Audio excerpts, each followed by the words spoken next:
Okay மாணவர்களே, நாங்கள் பார்த்த விடயத்திலிருந்து நாங்கள் தொடர்ந்து பார்க்கிறோம். கடந்த வகுப்பில் நாங்கள் பார்த்த விடயம் வந்து கடந்த கால பயிற்சிகள் வினாக்கள் சம்பந்தம் நாங்கள் பார்த்திருக்கிறோம். நீங்கள் வந்து கடந்த கால இந்த வினா பத்திரத்தை எடுத்து அதுக்குரிய விடயங்களை நீங்கள் செய்து பார்க்கலாம் என்று நான் நினைக்கிறேன். ஆகவே நாங்கள் இந்த பேப்பர்கள் பார்த்து கொண்டிருக்கிறோம். பதில் நீங்கள் ஏதாவது சந்தேகங்கள் இருந்தால் நீங்கள் கேட்கலாம்.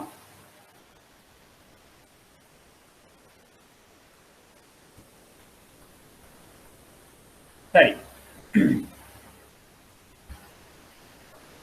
ஆகவே நாங்கள்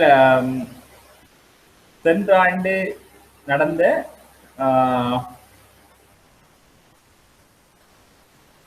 பேப்பர் பார்த்த நாங்கள் அதுல என்ன மாதிரியான வினாக்கள் வரும் என்று சொல்லி நான் உங்களுக்கு குறிப்பிட்டிருந்தான்.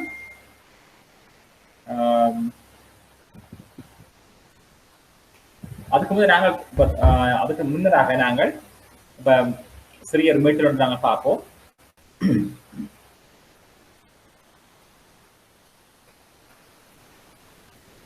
அப்ப நான் பொதுவா வந்து எங்களோட பரீட்சை இந்த வினாக்கள் எடுத்து பார்த்தால் பொதுவா வந்து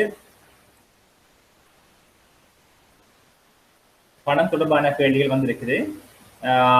பணத்தினுடைய வகைகள் கேட்டிருக்கணும், பணத்தினுடைய தொழிற்பாடு கேட்கப்பட்டிருக்கிறது. இவ்வாறு பல்வேறுபட்ட வினாக்கள் வந்து ஆரம்பத்தில் இந்த பாடத்தினுடைய ஆரம்ப பகுதியிலிருந்து கேட்கப்பட்டிருக்கின்றது.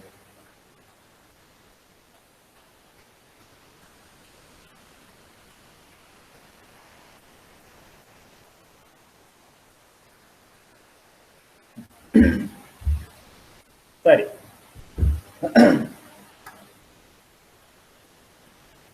ஆகவே முதல் நாங்கள் சிறிய ஒரு மீட்டரை பார்ப்போம். இந்த மீட்டரை பார்க்கின்ற பொழுது உங்களுக்கு தெரிஞ்சிருக்கும், இது வந்து பரீட்சை வினாக்கள்ல வார கேள்விகள் தொடர்பாக நாங்கள் இந்த சிறிய மீட்டர்ல பார்க்க போறோம். மீட்டர் தொடர்ந்து நாங்கள் பரீட்சை வினாக்கள் நாங்கள் செய்து பார்க்கலாம். பொதுவாக வந்து பணம் என்று சொன்ன இந்த எங்களுடைய பாடத்தினுடைய தலைப்பு தெரியும் உங்களுக்கு, தலையங்கம் economics of money and monetary policy சொல்லி வழங்கப்படுகின்றது. அப்ப இதுல வந்து பணம் சம்பந்தமான கேள்விகள் உங்களுக்கு கேட்கப்பட போகின்றது. அதே போல நாணய கொள்கை சம்பந்தமான கேள்வி உங்களுக்கு தரப்போகின்றது. ஆகவே நாணய கொள்கை என்று சொல்கின்ற பொழுது உங்களுக்கு தெரிஞ்சிருக்கும், நாணய கொள்கையானது பொதுவாக வந்து இந்த மத்திய வங்கியினுடைய பண நிரம்பல் மற்றும் வட்டி வீதம், வட்டி மற்றும் பண வீக்கம் தொடர்பான பரந்துபட்ட பாட பரப்புகளை வந்து கொண்டிருக்கிறோம். ஆகவே நீங்க வந்து மத்திய வங்கின்னு சொல்ற பொழுது இலங்கையினுடைய மத்திய வங்கி சம்பந்தமான பார்த்திருக்கிறோம். அதே போல இந்த இலங்கை மத்திய வங்கி ஒத்த ஏனைய வங்கிகள் சம்பந்தமாக நாங்கள் பார்த்திருக்கிறோம். உதாரணத்துக்கு நாங்கள் சொல்லுவோம்னு சொன்னா ஐக்கிய அமெரிக்காவினுடைய பெடரல் ரிசர்வ் சிஸ்டத்தை நாங்கள் பார்த்திருக்கிறோம். அது மிகவும் வந்து முக்கியத்துவம் வாய்ந்ததாக காணப்படுகிறது. அதே போல பேங்க் ஆஃப் இங்கிலாந்து, அதாவது பிரித்தானியாவினுடைய மத்திய வங்கியினுடைய தொழிற்பாடு, அதனுடைய செயற்பாடுகள் மற்றும் அறிமுகம் சம்பந்தமாக நாங்கள் பார்த்திருக்கிறோம். அதே போல மேலதிகமாக யூரோப்பியன் சென்ட்ரல் பேங்க் என்று அழைக்கப்படுகின்றது. அந்த மத்திய வங்கியினுடைய செயற்பாடு பார்த்திருக்கிறோம். விடயங்கள்ல இருந்து உங்களுக்கு பரீட்சைகள்ல கேள்விகள் கேட்கப்படலாம். அவ்வாறு கேட்கப்பட்ட பொழுது நீங்கள் அதற்குரிய பூரணமான விடையினை எழுதுவதற்கு நீங்கள் தயார்படுத்திக் கொள்ள வேண்டும். உங்களுக்கு தெரியும், நிறைய உங்களுக்கு ரெஃபரன்ஸ் எல்லாம் இருக்குது, இதையே பார்க்கலாம் நீங்க போனா. ஆகவே நீங்கள் அதிக அளவு புள்ளிகளை பெறுவதற்கு நாங்கள் நோக்கமாக இருக்கும். அதுக்கு மாதிரி உங்களை நாங்கள் தயார்படுத்துவது என்கிற பணியாக காணப்படுகிறது.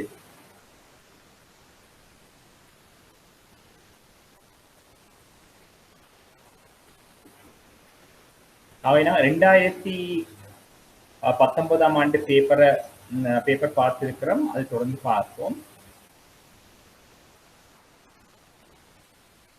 அதுல கேட்ட கேள்வியை பார்த்தீங்கன்னு சொன்னா நான் பார்த்த பாட பரப்பிலிருந்து தான் இருக்குது. இதுல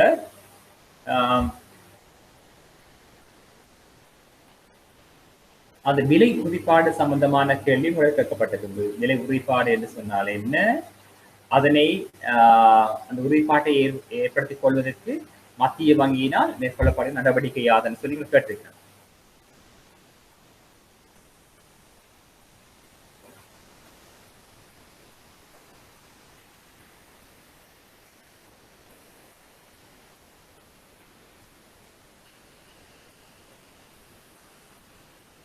ஆகவே உங்களுக்கு தெரிஞ்சிருக்கும் 2019ஆம் ஆண்டு வினா பார்த்தீங்கன்னு சொன்னா விலை உறுதிப்பாடு சம்பந்தமான கேள்வியில் கேட்கப்பட்டிருக்கிறது. இந்த விலை உறுதிப்பாடுன்னு சொன்னாலே என்ன, இந்த விலை உறுதிப்பாட்டினை வந்து உறுதியா வைத்திருப்பதற்கு மத்திய வங்கியினால் மேற்கொள்ளக்கூடிய நடவடிக்கை யாதுன்னு சொல்லி அப்படி வந்து கேள்விகள் கேட்கப்பட்டிருக்குது. நீங்க பார்க்கலாம். அதுல அவன் இவ்வாறான கேள்வி கேட்டால் நீங்க சொல்ல வேணும், விலை உறுதிப்பாடு என்று சொன்னால் சிறிய விளக்கம் கொடுக்கலாம். நீங்கள் விலை உறுதிப்பாடு என்று சொன்னால் என்னன்னு பிரைஸ் ஸ்டாபிலிட்டின்னு சொல்லி அழைப்போம் நாங்கள். இது வந்து மத்திய வங்கியினுடைய கொள்கையில ஒன்றாக காணப்படுகின்றது. விலை உறுதிப்பாடு என்பது மத்திய வங்கியின் கொள்கையை நோக்கின்ற பொழுது இந்த விலை உறுதிப்பாடு ரெண்டு வகைப்படுகின்றது. ஒன்று வந்து உள்நாட்டு விலை உறுதிப்பாடுன்னு சொல்லி அழைக்கின்றோம். அதே போல வெளிநாட்டு விலை உறுதிப்பாடு, அதாவது நாணய மாற்று உறுதிப்பாடு. ஒன்று உள்நாட்டு விலை உறுதிப்பாடு, இரண்டாவது நாணய மாற்று விலை உறுதிப்பாடு வந்து விலை உறுதிப்பாடுன்னு சொல்லி அழைப்போம். அப்புறம் இது வந்து இலங்கை, அதாவது மத்திய வங்கியினுடைய நோக்கங்கள்ல மிகவும் பிரதானமானதாக கருதப்படுகின்றது. ஆகவே இந்த விலை உறுதிப்பாடு என்று சொல்கின்ற பொழுது நமக்கு தெரிஞ்சிருக்கும், ஒன்று உள்நாட்டு விலை உறுதிப்பாடு, இது வந்து நாணய மாற்று விலை உறுதிப்பாடு அல்லது வெளிநாட்டு விலை உறுதிப்பாடு. உள்நாட்டு விலை உறுதிப்பாடு சொல்ல அழைக்கின்ற பொழுது நாட்டினுடைய பொதுவிலை மட்டமானது உறுதியான நிலைமையில இருப்பதற்கான சொல்றது உள்நாட்டு விலை உறுதிப்பாடு. அதாவது சொல்றது பொதுவிலை மட்டமானது உறுதியாக இருக்கிறது, அதாவது பணவீக்கமானது ஒரு குறைந்த மட்டத்துல வந்து நிலையானதாக காணப்படுவதற்கு நான் சொல்றது வந்து உள்நாட்டு விலை உறுதிப்பாடு. அடுத்த முறை உங்களுக்கு கேட்கலாம், பணவீக்கத்துக்கும் மத்திய வங்கியுடைய தொடர்பு யாரும் கேட்கலாம். அதாவது பணவீக்க நிலைமையின் போது மத்திய வங்கியினால் மேற்கொள்ளக்கூடிய நடவடிக்கைகள் யாது? அது பணவீக்கம் என்று சொன்னால் என்ன, பணவீக்கத்தை கட்டுப்படுத்துவதற்கு மத்திய வங்கியினால் மேற்கொள்ளக்கூடிய நடவடிக்கைகள் யாவை என்று சொல்லி உங்களை கேட்கலாம். ஆகவே இது வந்து நீங்கள் வந்து இது பாடமாக்க வேண்டிய அவசியம் இல்லை. நீங்க இதை இந்த விடயத்தை வந்து விளங்கி வச்சீங்கன்னா எப்படி கேள்வி கேட்டாலும் நீங்கள் வந்து விடை எழுதக்கூடிய வகையில உங்களை நீங்கள் தயார்படுத்தி வச்சிருக்கலாம். அதாவது விலை மட்ட அதிகரிப்புன்னு சொன்னால் அல்லது பணவீக்க அதிகரிப்பு அல்லது பணவீக்க நிலைமை என்று சொன்னால் நாட்டுல சராசரியான, அதாவது பொது விலை மட்டத்தில் ஏற்படுகின்ற அதிகரிப்பு, அதாவது ஜெனரல் பிரைஸ் சொன்னாங்க. அதாவது சராசரி நாட்டில காணப்படுகின்ற குறிப்பிட்ட காலப்பாதையில வந்து பொது விலை மட்டமானது அல்லது சராசரி விலை மட்டமானது தொடர்ச்சியாக நீண்ட காலத்துக்கு அதிகரித்து செல்வதை நாம் சொல்றது வந்து பொது விலை மட்ட அதிகரிப்பு அல்லது பணவீக்க நிலைமை என்று சொல்லி அழைத்திருந்தார்கள். ஆகவே இந்த பொது விலை மட்ட ஏற்படுகின்ற தொடர்ச்சியான அதிகரிப்பு நாங்கள் சொல்றது பணவீக்கம் என்று சொல்லுவோம். இந்த பணவீக்கத்தின் ஊடாக வந்து எங்களுடைய பொருளாதாரத்துல வந்து பொருட்கள் சேவைகளினுடைய விலை மட்டமானது தொடர்ச்சியாக அதிகரிக்கும். இதன் ஊடாக வந்து எங்களுடைய மக்களினுடைய வருமானத்தினுடைய அல்லது பணத்தினுடைய கொள்வனவு சக்தி, அதை நாங்கள் அழைப்போம் பர்ச்சேசிங் கெப்பாசிட்டி அழைப்பினாங்க. அதாவது பணத்தினுடைய கொள்வனவு சக்தி குறைவடையும். அதாவது நாங்கள் அதாவது கடந்த காலத்தினை விட நிகழ்காலத்துல அந்த குறிப்பிட்ட நாணயத்தை கொண்டு கொள்வனவு செய்யக்கூடிய பொருட்கள் சேவைகளுடைய அளவு அது வந்து கடந்த காலத்தை விட தற்காலத்தில் மிக குறைவாக காணப்படும். அதை சொல்றது நாங்கள் பணத்தினுடைய கொள்வனவு சக்தி குறைவடையும், அது பர்ச்சேசிங் கெப்பாசிட்டி குறைவடையும் சொல்லுவாங்க. இதனூடாக வந்து மக்களினுடைய வாழ்க்கை தரம் வந்து வீழ்ச்சி அடையும். இதனால் நிலையான வருமானம் பெறுகின்ற மக்கள் அதிக அளவில் பாதிப்படைவினர். இதனால் வறுமை ஏற்படும், தங்கி வாழ்வோர் அளவு அதிகரிக்கும், மக்களோட வாழ்க்கை தரம் வீழ்ச்சி அடையும் என்று சொல்லி நாங்கள் அந்த பாதகமான விளைவுகளை சொல்லலாம் நாங்கள். ஆக இந்த நிலைமையை கட்டுப்படுத்துறதுக்கு மத்திய வங்கியினால் மேற்கொள்ளக்கூடிய நடவடிக்கைகள் யாவை என்று சொல்லி கூட கேட்கலாம். அதாவது பணவீக்க நிலைமையின் போது அதனை கட்டுப்படுத்துவதற்கு மத்திய வங்கியினால் மேற்கொள்ளக்கூடிய நடவடிக்கைகள் யாவை என்று சொல்லி கூட கேள்விகள் கேட்கலாம். அவ்வாறு கேட்கப்படுகின்ற பொழுது நீங்க சொல்ல வேணும், உயர்ந்த பணவீக்கமானது பொருளாதாரத்திற்கு பாதகமான விளைவுகளை ஏற்படுத்தும். எனவே இவற்றை கட்டுப்படுத்துவதற்கு மத்திய வங்கி நடவடிக்கைகளை மேற்கொள்ளும். எவ்வாறு என்று சொன்னால், பணநிலம், அதாவது நாட்டுல பண வீக்கம் ஏற்படுது என்று சொன்னால் அதற்கு காரணம் நாட்டுல பண நிரம்பலினுடைய அளவு அதிகமாக காணப்படலாம். சந்தையில அந்த உற்பத்தி பொருட்களுடைய நிரம்பல் குறைவாக காணப்படலாம். அது உங்களுக்கு தெரியும். டிமாண்ட் கூடுவா இருக்கும், சப்ளை குறைவா இருக்கும். Demand is greater than the supply என்று சொல்லுவோம் நாங்கள். அப்ப நிரம்பல் குறைவா இருக்குது, கேள்வி அதிகமாக இருக்கின்ற பொழுது நாட்டினுடைய விலை மட்டமானது தொடர்ச்சியாக அதிகரிக்கும். இதனை மத்திய வங்கி எவ்வாறு கட்டுப்படுத்தலாம் என்று சொன்னால், நாட்டில பண நிரம்பலுடைய அளவை கட்டுப்படுத்த வேண்டும்.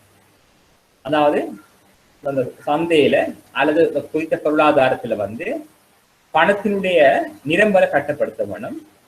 உங்களுக்கு தெரியும், பண நிரம்பலை கட்டுப்படுத்துறதுக்கு மத்திய வங்கியினால் மேற்கொள்ளக்கூடிய நடவடிக்கைகள் சொல்லி நீங்கள் பார்த்திருக்கிறீர்கள். அதுல முதலாவது சொல்ற நாங்கள் இந்த ஓப்பன் மார்க்கெட் ஆபரேஷன் சொல்லி நாங்கள் அழைச்சிட்டு இருக்கிறோம். அதாவது பகிரங்கு சந்தை நடவடிக்கையில மத்திய வங்கி ஈடுபடலாம். அந்த அந்த பொருளாதாரத்துல பண நிரம்பலை கட்டுப்படுத்தினா பொதுவிலை மட்ட அதிகரிப்பை கொஞ்சம் கட்டுப்படுத்தக்கூடிய மாதிரி இருக்கு. ஆகவே இந்த ஓப்பன் மார்க்கெட் ஆபரேஷன் ஊடாக இந்த பகிரங்க சந்தை நடவடிக்கையின் ஊடாக மத்திய வங்கி என்ன செய்யலாம் என்று சொன்னா, அந்த திரைசேரி உண்டியர்கள் போன்றவற்றை விற்பனை செய்யலாம். விற்பனை செய்து என்ன செய்யலாம் என்று சொன்னா, அந்த பண நிரம்பலை குறைக்கலாம். அந்த உண்டியில திரைசேரி உண்டியில விற்பனை செய்யறது ஊடாக பொதுமக்களுக்கு விற்பனை செய்தால் பொதுமக்கள கையில காசு பொதுமக்கள கையில இருக்கிற காசு என்ன செய்யும் என்று சொன்னா, பொதுமக்கள் கையில இருந்து மத்திய வங்கிக்கு போச்சேரும். இதனால பொதுமக்கள் கையில் உள்ள பணம் குறையும். இதனால் சுற்றுச்சூழல் பணத்தின் அளவு குறையும். அதே போல வங்கிகளுக்கு இந்த உண்டியலை விற்பனை செய்தால் வங்கிகளிடம் இருந்து மத்திய வங்கிக்கு பணம் போடுறபடியால வங்கிகளுடைய கடன் படுகிற ஆற்றல் குறையும். இனிமேல் என்ன செய்யலாம் என்று சொன்னால், மத்திய வங்கி வணிக வங்கிகளுக்கு அறிவுறுத்தல்கள் வழங்கலாம். வணிக வங்கிகள் நுகர்வு சம்பந்தமான கடன்களை கட்டுப்படுத்துவது, நுகர்வுக்கு கடன் வழங்குவதை குறைக்கிறது அறிவுறுத்தல் வழங்கலாம். இது சொல்லலாம். மத்திய வங்கி என்ன செய்யலாம் என்று சொன்னா, வணிக வங்கியினுடைய கடன் வழங்குகின்ற ஆற்றலை கட்டுப்படுத்தலாம். அது எவ்வாறு சொன்னால், சட்டப்படியான ஒதுக்கி வீதங்களை அதிகரிக்க செய்கிறது. வணிக வங்கியால் மத்திய வங்கியில வைப்பு செய்யப்பட வேண்டிய அந்த குறிப்பிட்ட தொகையை அதிகரிக்க செய்யக்கூடிய வகையில சட்டப்படியான ஒதுக்கீடு அதிகரிக்க செய்வதன் ஊடாக வணிக வங்கிகள் முன்னரை விட அதிக அளவு பணத்தை மத்திய வங்கியில வைப்பு செய்ய வேண்டி ஏற்படும். இதனால் வணிக வங்கியினால் வழங்கப்படுகிற கடன்கின்ற அளவு குறையும். ஆகவே மத்திய வங்கி சட்டப்படியான ஒதுக்கீட்டை அதிகரிக்க செய்யலாம். இனிமேட்டு செய்யலாம் என்ன செய்யலாம் சொன்னா, காசு ஒதுக்கி வீதங்களை அதிகரிக்க செய்யலாம். காசு ஒதுக்கி வீதத்தை அதிகரிச்சதன் ஊடாக வணிக வங்கிகள் முன்னரை விட அதிக பணத்தை கையில வச்சிருக்க வேண்டி ஏற்படும், வங்கிகளை வச்சிருக்க வேண்டும். இதனால் வணிக வங்கியினால் வழங்கப்படுகின்ற கடன் அளவு குறையும். வணிக வங்கியால் வழங்கப்படுகின்ற கடன்கள் அளவு குறைகின்ற பொழுது கடனாக்கம் குறைந்து நாட்டில் பண நிரம்பல் குறையும். அதே போல மத்திய வங்கி வீதத்தினை அதிகரிக்கிறது. மத்திய வங்கி என்ன செய்யலாம் என்று சொன்னால், இந்த வணிக வங்கிகளுக்கு வழங்குகின்ற கடன்கள் மீது அறவிடுகின்ற வட்டியினா சொல்றது வங்கி வீதம். அதாவது மத்திய வங்கி வங்கிகளின் வங்கியா தொழிற்படுகின்றது. வங்கிகளுக்கு பணம் தேவைப்படுகின்ற பொழுது மத்திய வங்கி வணிக வங்கியில் கடன்கள் கொடுக்கும். மத்திய வங்கி கடன்கள் கொடுக்கின்ற பொழுது அந்த கடன்கள் மீது வட்டி அறவிடும். ஆகவே அந்த வட்டியை நாங்க அழைக்கிறது வங்கி வீதம் என்று சொல்லி அழைப்போம். பேங்க் ரேட் சொல்லுவோம் நாங்க, பேங்க் ரேட். ஆகவே மத்திய வங்கி வணிக வங்கிகளுக்கு வழங்குகின்ற கடன்கள் மீதான வட்டியினை அதிகரிக்கின்ற பொழுது வணிக வங்கிகள் பொதுமக்களுக்கு வழங்குகின்ற கடன்கள் மீதான வட்டியினம் அதிகரிப்பது.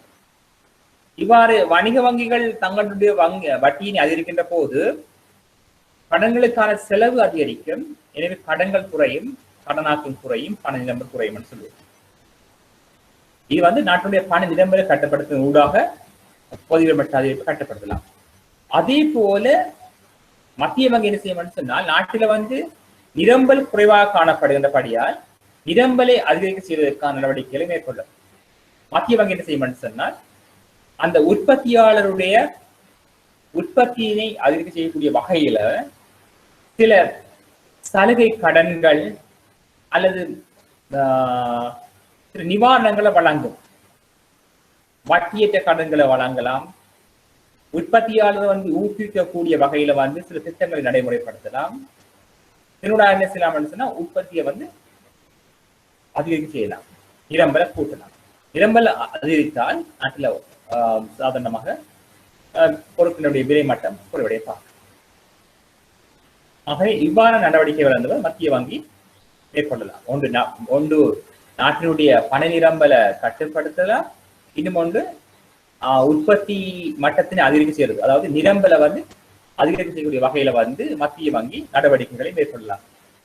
ஆகவே உங்களை கேட்கலாம், பணவீக்க நிலைமை என்று சொன்னால் என்ன, பணவீக்க நிலைமையினை கட்டுப்படுத்துவதற்கு மத்திய வங்கியினால் மேற்கொள்ளக்கூடிய நடவடிக்கை யாவேன்னு சொல்லி கூட வினா பக்கத்துல வந்து கேள்விகள் கேட்கப்படலாம். நீங்கள் அதுக்கேற்ற மாதிரி தேவைப்படுத்திக் கொள்ள வேண்டும். ஏனென்றால் நீங்கள் அந்த அந்த எண்ணக்கருவை நீங்கள் அறிந்து வைத்திருந்தால் அல்லது விளங்கி வைத்திருந்தால் எவ்வாறான கேள்வி கேட்டாலும் அதுக்குரிய விடையை கொடுக்கக்கூடிய மாதிரி இருக்கும். அதே போல இன்னும் ஒரு கேள்வி பார்ப்போம். சரி, இப்படி கேட்கலாம், நிதி சந்தையில் பயன்படுத்தப்படுகின்ற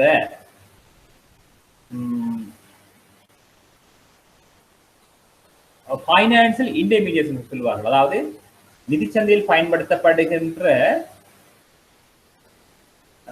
கருவிகள் என்று சொல்லுவோம். நாங்கள் நிதி சந்தையில் பயன்படுத்தப்படுகின்ற கருவிகள் என்று சொல்லி கேட்போம். ஆகவே நிதி சந்தை என்று சொன்னால் என்னன்னு சொல்லி நீங்க அறிஞ்சு வச்சிருக்க வேண்டும். ஆகவே நீங்க சொல்லுங்க, நிதி சந்தை என்று சொன்னால் என்ன, நிதி சந்தையினுடைய பிரிவுகள் யாவை, நிதி சந்தையில் பயன்படுத்தப்படுகின்ற கருவிகள் யாவை என்று சொல்லி கேட்கலாம். ஆகவே இவ்வாறான கேள்விகள் கேட்கப்பட்டால் நிதி சந்தை என்று சொன்னால் என்ன, அதாவது பைனான்சியல் மார்க்கெட்ஸ் கேட்கலாம் போது. ஆகவே இந்த பைனான்சியல் மார்க்கெட் சொன்னால் அதுக்குள்ள ரெண்டா பிரிக்கலாம் பிரதானமாக. அதாவது நிதி சந்தை என்று சொன்னால், அதாவது நிதி தேவைப்படுவோரையும் நிதியினை மிகையா வைத்திருப்போரையும் இணைக்கின்ற சந்தையை நாங்கள் சொல்றது வந்து நிதி சந்தை என்று அழைப்போம். உங்களுக்கு தெரியும், மார்க்கெட்ஸ் சொன்னால் சந்தை என்று சொன்னாங்க. சந்தைகள் வந்து பல்வேறுபட்ட வகையில பிரிக்கலாம். அதாவது உங்களுக்கு தெரியும், மார்க்கெட் சொன்னா இப்ப காரணி சந்தைன்னு சொன்னாங்க, ஃபேக்டர் மார்க்கெட் சொன்னாங்க. ஃபேக்டர் மார்க்கெட் அதாவது உற்பத்தி காரணிகளுக்கு ஏற்படுகின்ற சந்தையை நாங்க சொல்றது உற்பத்தி காரணி சந்தை அழைப்பாங்க. அதாவது ஃபேக்டர் மார்க்கெட் சொல்லுவாங்க. உற்பத்தி காரணிகள், அதாவது நில, உழைப்பு, மூலதன முயற்சி போன்ற உற்பத்தி காரணிகளுக்கு ஏற்படுகின்ற சந்தையை நாங்கள் அழைக்கின்றது அவ்வாறு. அதே போல பொருட்கள் சேவைகளுக்காக ஏற்படும் சந்தை நாங்கள் சொல்றது கூட்ஸ் அண்ட் சர்வீசஸ் மார்க்கெட் சொல்லுவாங்க. கூட்ஸ் அண்ட் சர்வீசஸ் மார்க்கெட் நீங்க பார்க்கறது நடைமுறையில்.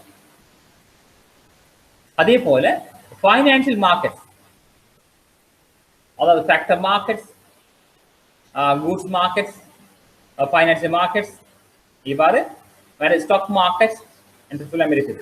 அது ஸ்டாக் மார்க்கெட்ஸ் என்று சொன்னா உங்களுக்கு தெரியும், அங்க என்ன இருக்குன்னு சொன்னா, ஸ்டாக்ஸ் சொன்னால் அதாவது பட்டியலிடப்பட்ட கம்பெனிகள், அதாவது லிஸ்டட் கம்பெனிஸ்.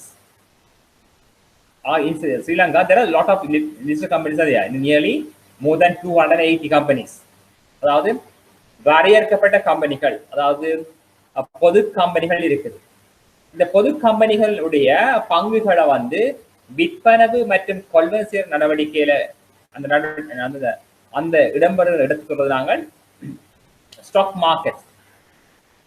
இந்த ஸ்டாக் மார்க்கெட் என்று சொன்னால் அதுவும் சொல்லப்படுறீங்க, சொல்றது பங்கு சந்தைன்னு சொல்லுவாங்க.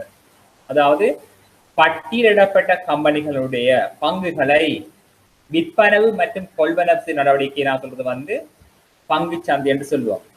இலங்கையில வந்து சிஎஸ்சி அழைக்கப்படும், சிஎஸ்சி கொலம்பு ஸ்டாக் எக்ஸ்சேஞ்ச், அதாவது இலங்கை பங்கு பரிவர்த்தனை நிலையம் ஒன்று இருக்குது. இப்ப கொழும்பு 1 இருக்குது, அது வேர்ல்ட் ட்ரேட் சென்டர்ல இருக்குது, வெஸ்ட் டவர்ல 4th ஃப்ளோர்ல. அங்க வந்து லிஸ்டட் பண்ணப்பட்ட கம்பெனிகளுடைய,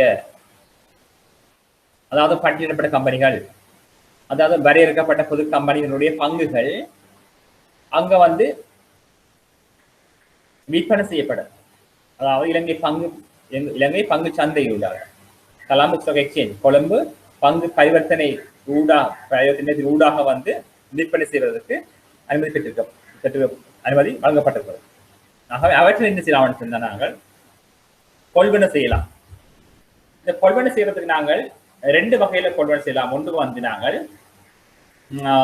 அங்க வந்து ஸ்டாக் புரோக்கர்ஸ் இருப்பினம் சொல்றது, நாங்கள் ஸ்டாக் புரோக்கர் சொன்னால் முகவர்கள் சொல்றாங்க.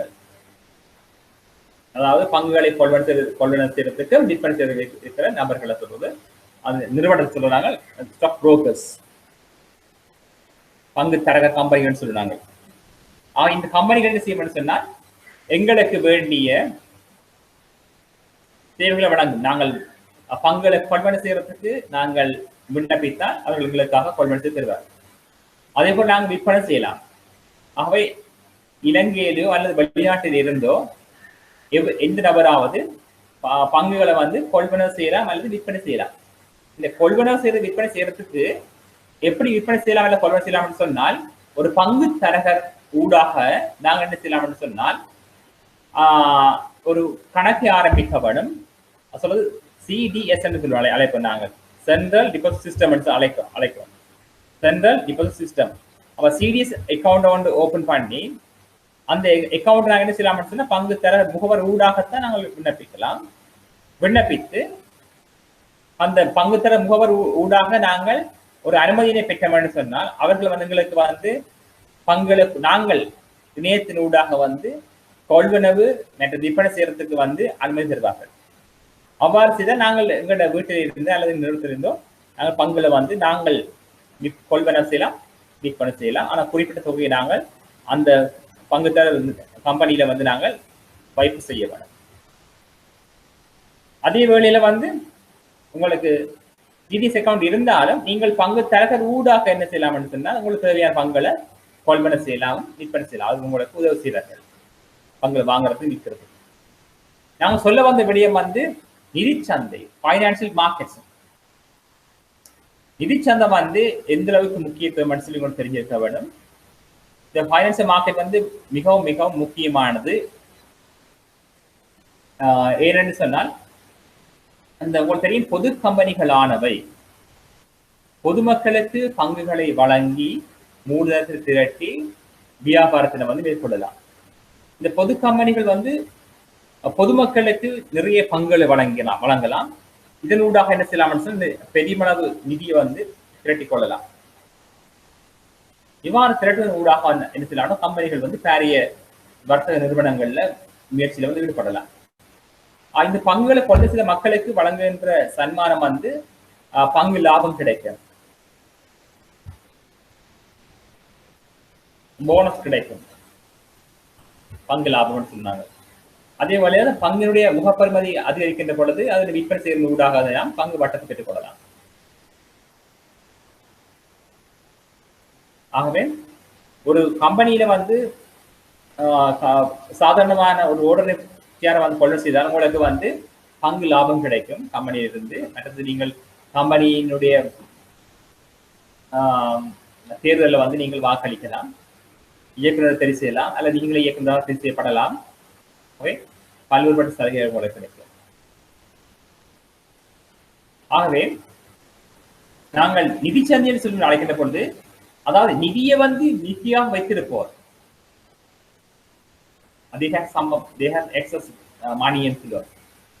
ஆக நிதியை வந்து மிக வைத்திருப்போரையும் நிதி தேவைப்படுவோரையும்,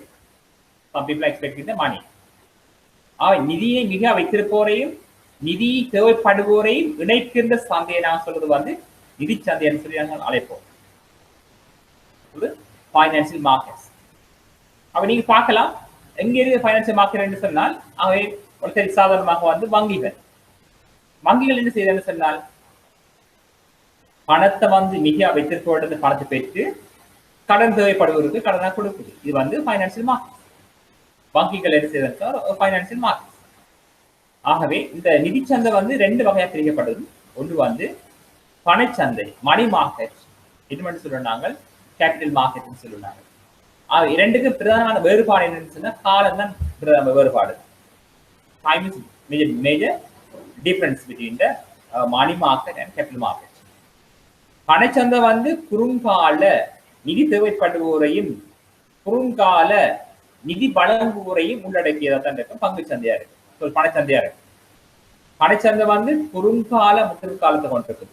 குறுங்கால நிதி தேவைப்படுவோரையும் குறுங்கால கடன் வழங்குவோரையும் இணைக்கின்ற சந்தை நாங்கள் சொல்றது வந்து பணச்சந்தை.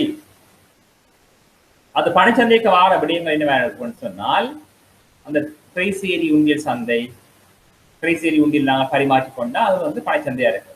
அது குறுங்கால முதிர்வு காலத்தை கொண்டு இருக்கு. பங்கு சந்தை எல்லாம் வந்து பணச்சந்தைக்கு வரும்.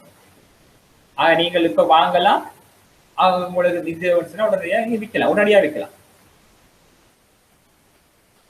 இது வந்து குறுங்கால சந்தைன்னு சொல்லுவோம் நாங்கள். பணச்சந்தையில பரிமாற்றப்படுகின்ற சாதனங்கள் யாவை கேட்கலாம். உங்களை கேட்ட நீங்க சொல்லணும் திரைசேரி உண்டியல்கள் மற்றும்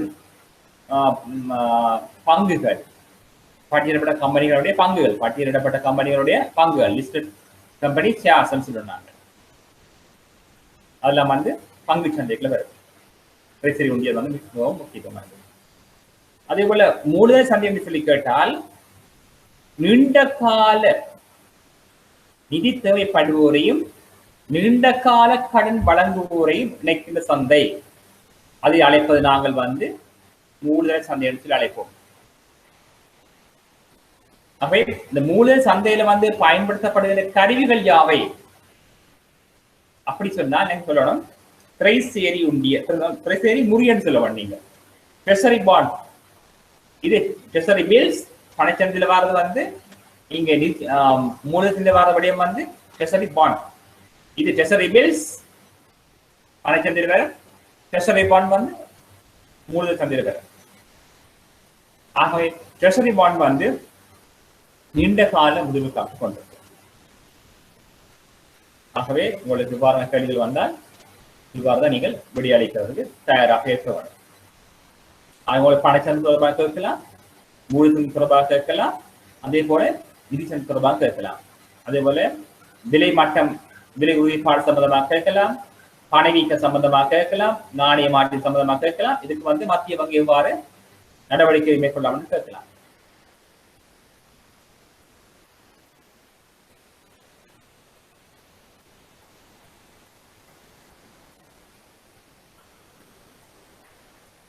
எப்படி கேட்கிறார்கள், இந்த நிதிச்சந்தையில வந்து நிதி இடையீட்டாளர்கள் அவருடைய முகாமைத்துவம் வந்து நலிவடைந்து போகிறதான். அதாவது நிதிச்சந்தையில வந்து பங்கு பெற்றவருடைய முகாமைத்துவம், அதாவது நிதிச்சந்தையில பங்கு பெற்றுகின்ற நிறுவனங்கள் உங்களுக்கு தெரியும். நிதிச்சந்தையில் நிதி இடையீட்டாளர்கள் யாவை? நிதிச்சந்தையில் நிதி இடையீட்டாளர்களாக தொழிற்படும் நிறுவனங்கள் யாவை என்று கேட்கலாம். உங்கள் நிதிச்சந்தையில் நிதி இடையீட்டாளராக தொழிற்படும் நிறுவனங்கள் யாவை? உங்களுக்கு தெரியும், நிதி தேவைப்படுவோரையும் நிதியை மிக வைத்திருப்போரையும் இணைக்கின்ற நடவடிக்கை ஈடுபடுவதாக சொல்வதாக நிதி இடையீட்டாளர்கள், பைனான்சியல் இன்டர்மீடியரிஸ் என்று அழைப்போம். Financial intermediaries.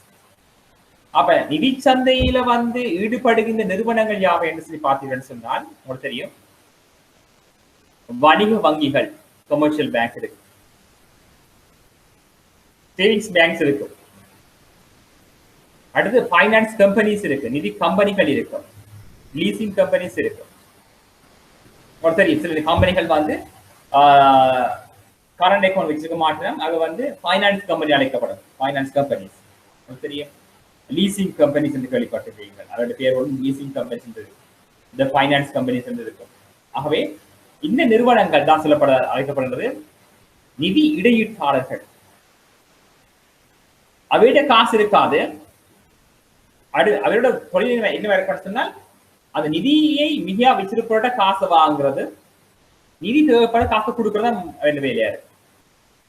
இவ வந்து ஒரு மீடியேட்டர், அதாவது இடையீட்டாளர்கள் அழைப்பாங்க. இடையீட்டாளர்கள் கடன் வழங்குவோருக்கும் கடனை பெறுவோருக்கும் இடையே வந்து ஒரு நிதி இடையீட்டாளர் காணப்படுறாரு. ஒரு மீடியேட்டர். மொத்தம் ஒரு பேங்க் எடுத்து கொண்டு சொன்னால் பேங்க்ல வந்து அங்க காசு கொண்டு வந்து போடுவார். ஒரு பிரிவு வந்து காசு கொண்டு வந்து போடுவார், வங்கியில் வேலை செய்வார். ஒரு பிரிவு வந்து வங்கியில வந்து கடன் கேட்பாரு. ஆகவே எக்ஸ்டே இருந்த காசு எடுத்து வங்கி காசு கொடுக்கறதா அந்த கம்பெனி வேலையா இருக்கும், அந்த வங்கியின் வேலையா இருக்கும். காசு போட்டவர்கிட்ட வந்து ஒரு 5 வட்டி கொடுக்குறது, காசு எடுக்கிறவிட 7 வட்டி வாங்குறது. அவங்க 2 இதை வந்து இந்த வங்கிக்கு போச்சு. வங்கி என்ன செய்யுதுன்னு சொன்னால் காசு வாங்குறது, இங்க கடன் கொடுக்கிறது.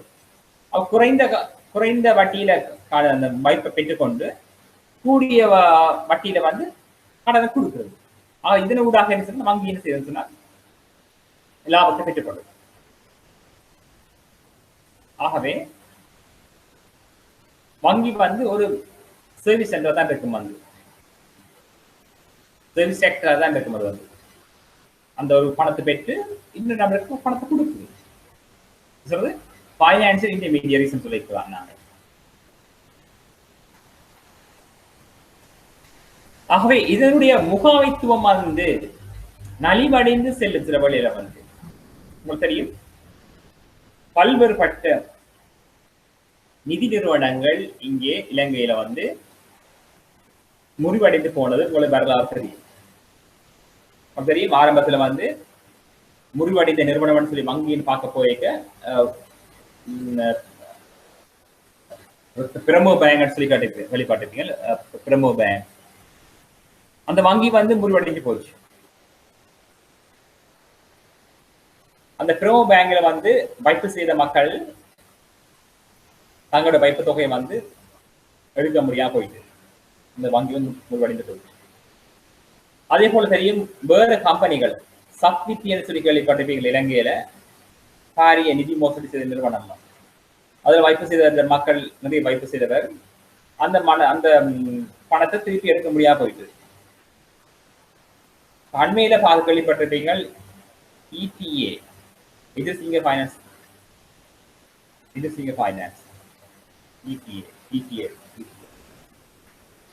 இது சிங்க ஃபைனான்ஸ், ETF, yes, ETF. அப்ப அந்த கம்பெனி அண்மையில முறிவடைந்த கம்பெனி. அது வந்து ஃபைனான்ஸ் கம்பெனிஸ். ஆகவே அந்த கம்பெனியில வந்து வைப்பு செய்த மக்கள் அங்க அந்த நிறுவனத்துல வந்து உயர் மட்டங்கள்ல பதவி வைத்தவர்கள் வந்து சரியான நிதி முகாமைத்துவத்தை பின்பற்றாத சந்தர்ப்பத்துல அந்த நிறுவனத்தை வந்து முறிவடைய வைச்சார்கள்.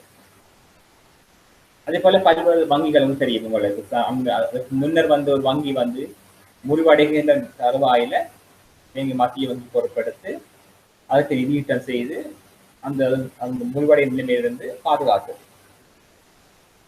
ஆகவே இவ்வாறான நிலைமை வந்து அந்த பொருளாதாரத்துக்கு சிறப்பானது அல்ல.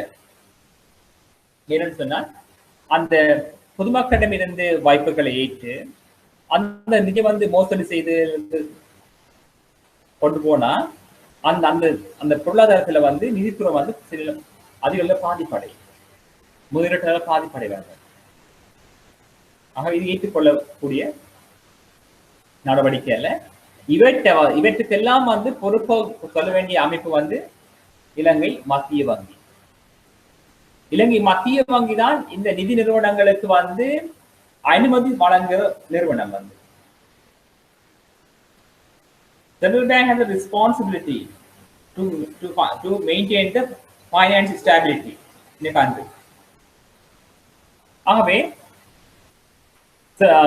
Central Bank has a overall responsibility to strengthen the financial stability. ஆகவே மத்திய வங்கியினுடைய கடமை அந்த நாட்டினுடைய நிதி சந்தையை வந்து உறுதியாக வைத்திருப்பது. ஆகவே நிதி நிறுவனங்கள் வந்து முறிவடைகின்ற சந்தர்ப்பத்துல அவற்றை கண்காணிக்கிறது, அதை முகாமை செய்யறது. யா சரி சரி, நீங்க சொல்லி போடுறது இது is trust investment. Yes, UTI, very good. UTI UTI வந்து அண்மையில வந்து முடிவடைய போகுதுன்னு சொல்லி நிறைய இப்ப வழக்கு போய்கிட்டு இருக்குது. அதாவது அது வந்து மிகவும் பிரபலியமான நிதி கம்பெனி. அந்த நிதி கம்பெனியில வந்து முகாமைத்துவ மட்டங்கள் இருக்கிறார்கள் வந்து நிதியை வந்து சரியான வகையில வந்து முகாமை செய்ய இல்லை. இதனால வந்து அந்த முதலீட்டாளர்கள் வந்து தங்களோட போட்ட பணத்தை வந்து திருப்பி எடுக்க முடிய சந்தர்ப்பத்துல வந்து அந்த நிறுவனத்தின் மீது மக்கள் அதிருப்தி இருக்கிறாங்க. அதுக்கு வந்து அரசாங்கம் வந்து நடவடிக்கை எடுக்குது. தேங்க்யூ முகமது. E D R, yes. அப்ப இடிஏ வந்து முறிவடைந்தால் இதுக்கு வந்து பொறுப்பு சொல்ல வேண்டியது வந்து மத்திய வங்கி. மத்திய வங்கின்னு சொன்னால் இந்த இடிஐ வந்து முறிவடையும் வரை மத்திய வங்கி என்ன செய்திருக்குன்னு பார்க்க மக்கள் கேட்கிறாங்க. மக்கள் போய் அந்த நிதி கம்பெனியை போய் எந்த நாளும் போய் பரிசோதிக்க முடியாது, ஆடிட் பண்ண முடியாது, அது முகாமை செய்ய முடியாது. ஆக சென்ட்ரல் பேங்க் ரெஸ்பான்சிபிலிட்டி என்ன செய்யணும்னு சொன்னா, சென்ட்ரல் பேங்க்ல வந்து பேங்கிங் சூப்பர்விஷன் டிபார்ட்மெண்ட் ஒன்று இருக்குது. Banking supervision department. இந்த டிபார்ட்மெண்ட் என்ன செய்யணும்னு சொன்னா எல்லா நிதி கம்பெனிகளையும் போய் சூப்பர்வைஸ் பண்ணணும், மேற்பார்வை செய்ய வேணும். இந்த கம்பெனியோட சொத்து நிலை எவ்வாறு இருக்குது, இந்த சொத்துக்கள் எவ்வாறு இருக்குது, பொறுப்புகள் எவ்வாறு இருக்குது, லாபம் எப்படி இருக்குது, இங்க முதலீடு செய்யணும் பார்க்கணும். ஆகவே அவர் வந்து தங்களோட அதாவது விவேகமற்ற முறையில வந்து இந்த மக்களுடைய பணத்தை போய் முதலீடு செய்தால் அதனாலே இப்ப நட்டம் எல்லாம் அந்த பொதுமக்கள் தான் போய் சேருது. ஆகவே மத்திய வங்கி ஹேஸ் ரெஸ்பான்சிபிலிட்டி.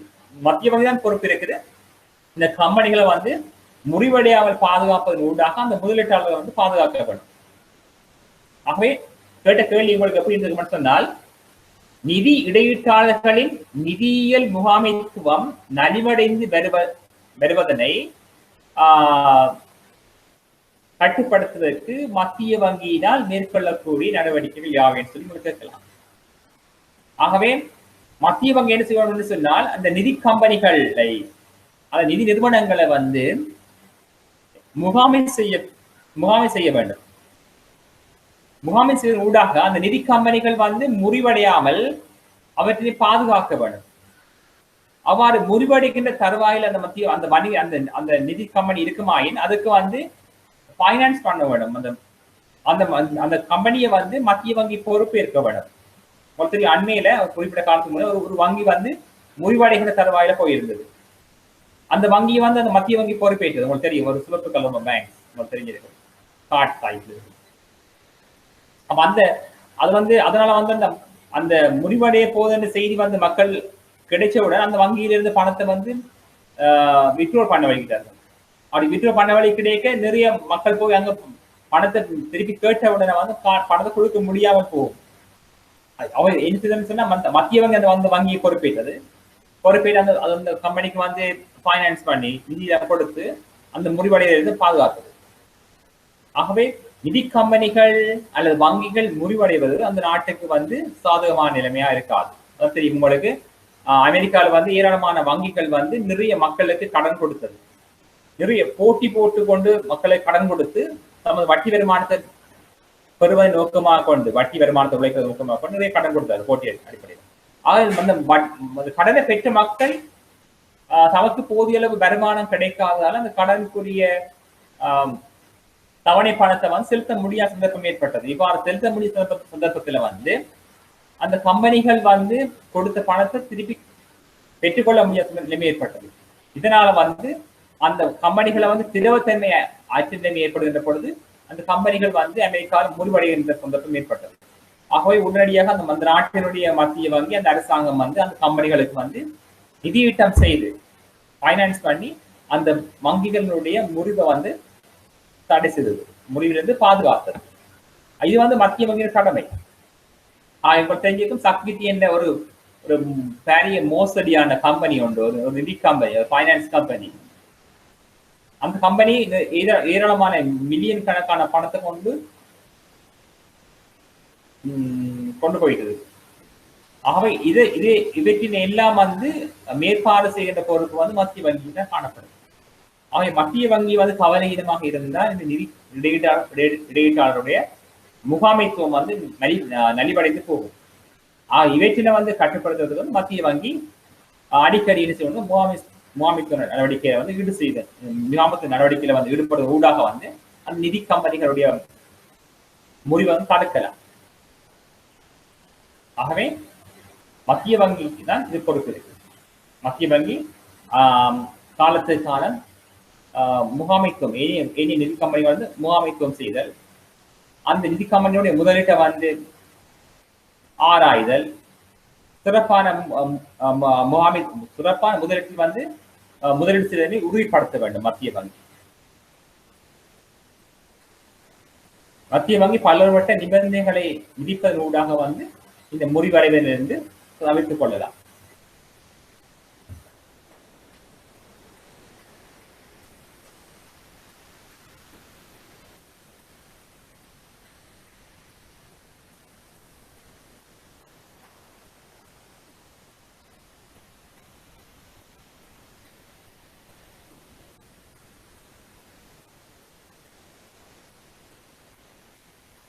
அடுத்த கேள்வி பார்க்கலாம்.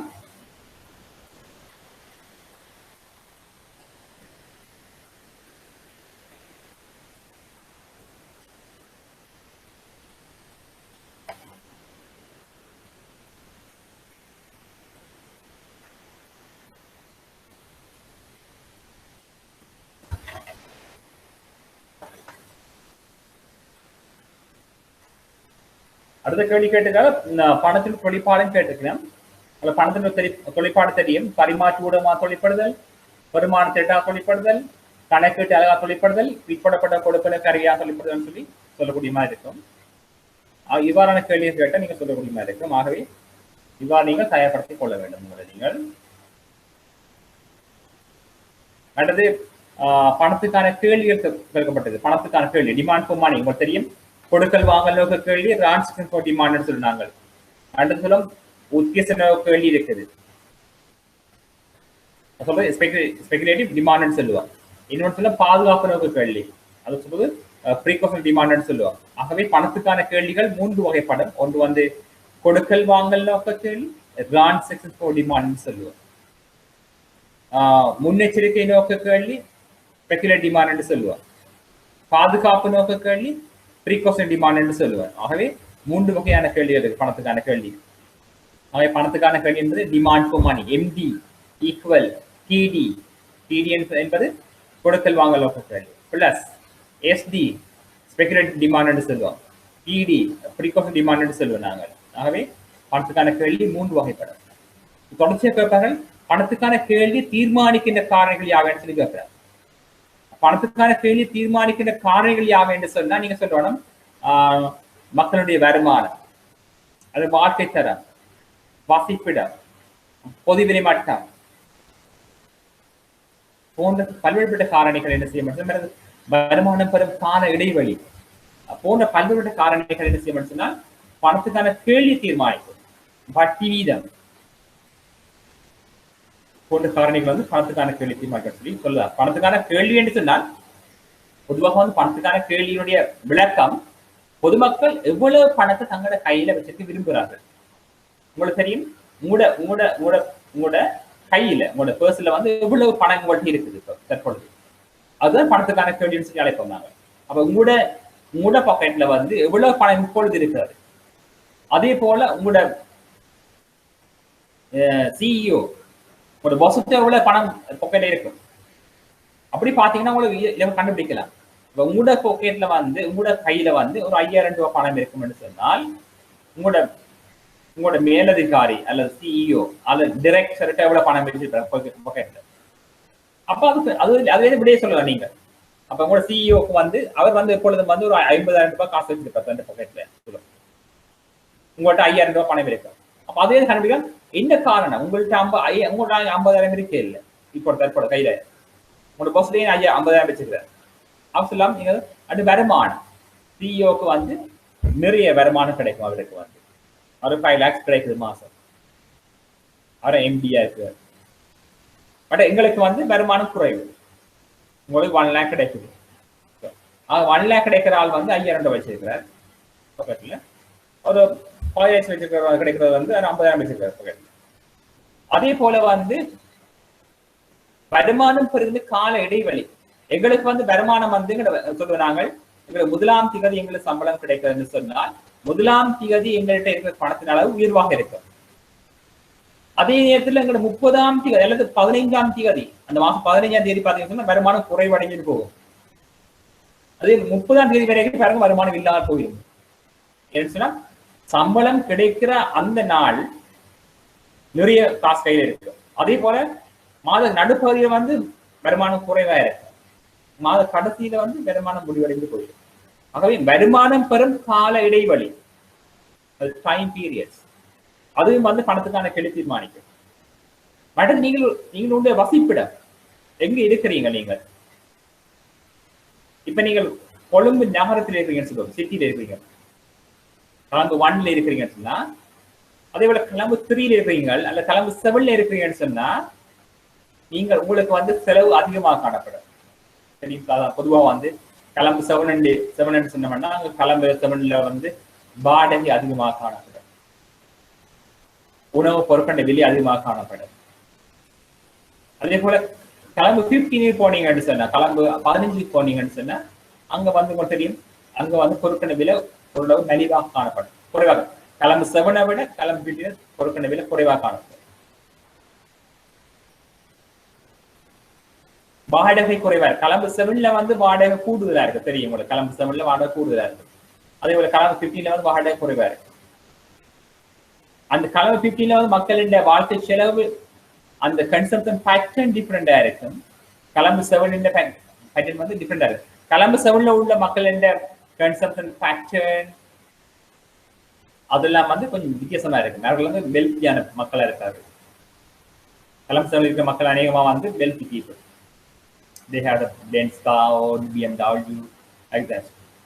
ஆனா கலம்பு 7ல வந்து கொஞ்சம் வருமானம் குறைந்த மக்கள் இருக்கணும். அங்க வருமானம் குறைந்த மக்களுடைய அந்த நுகர்வு பழக்க வழக்கம் கொஞ்சம் வித்தியாசமா இருக்கும்.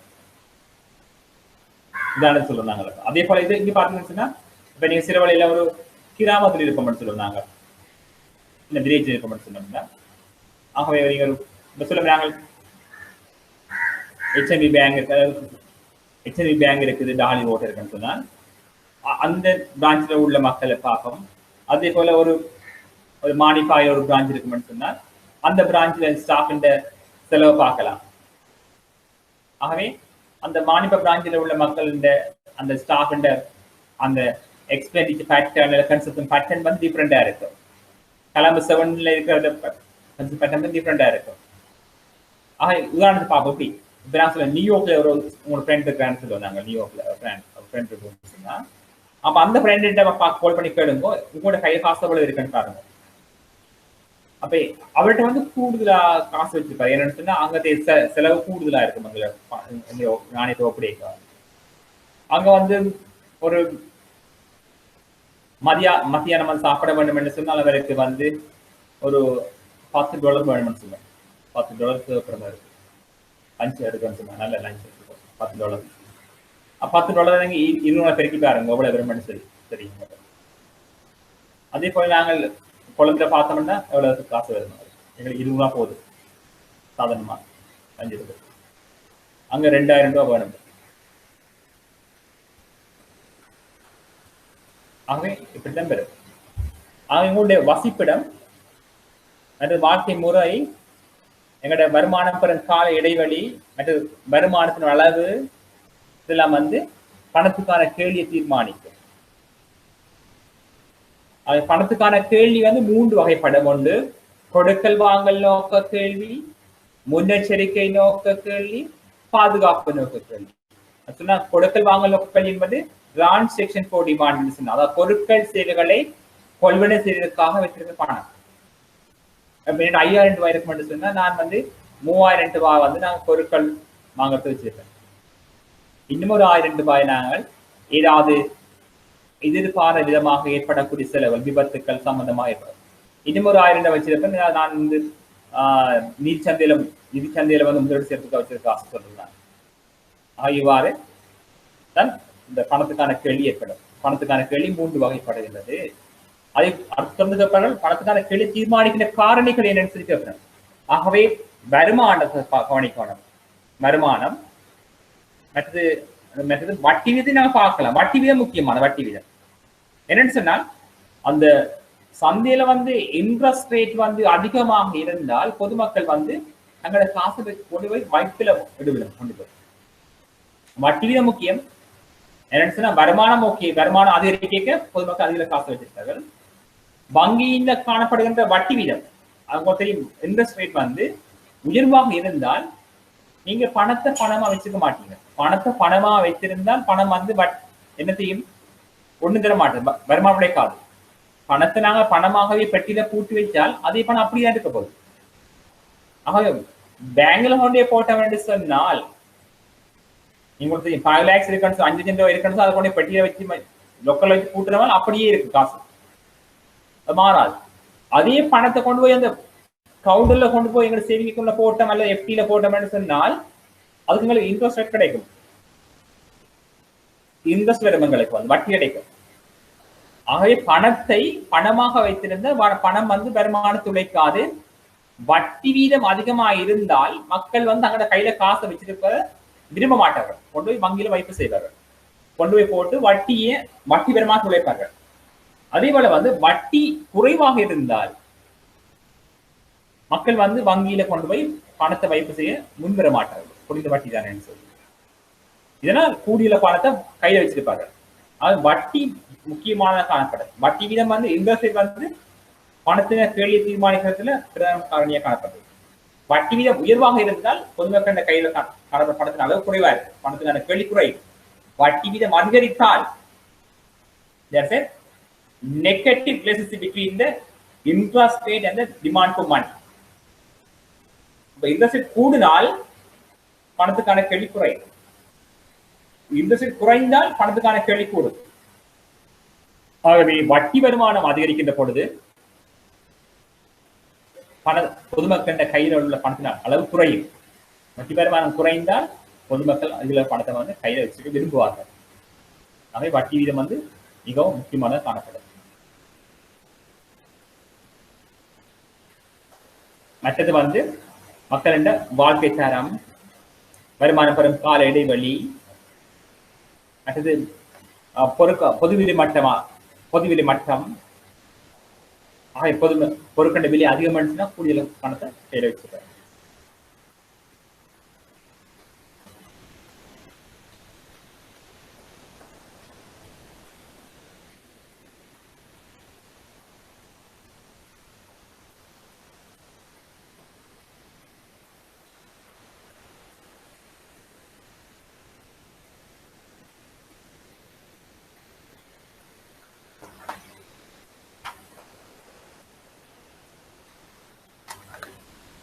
இதில் ஏதாவது சந்தேகங்கள் இருந்தால் கேட்கலாம் நீங்கள்.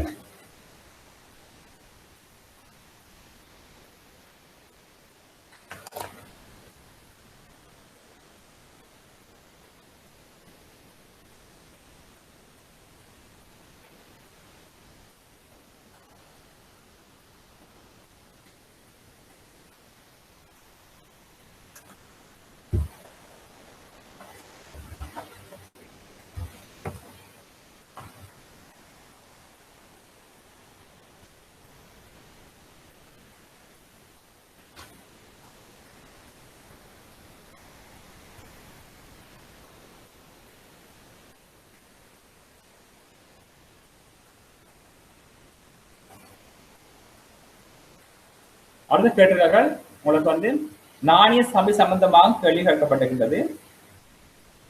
அது உங்களுக்கு தெரியும், நாணய சபை என்பது தெரியும் உங்களுக்கு.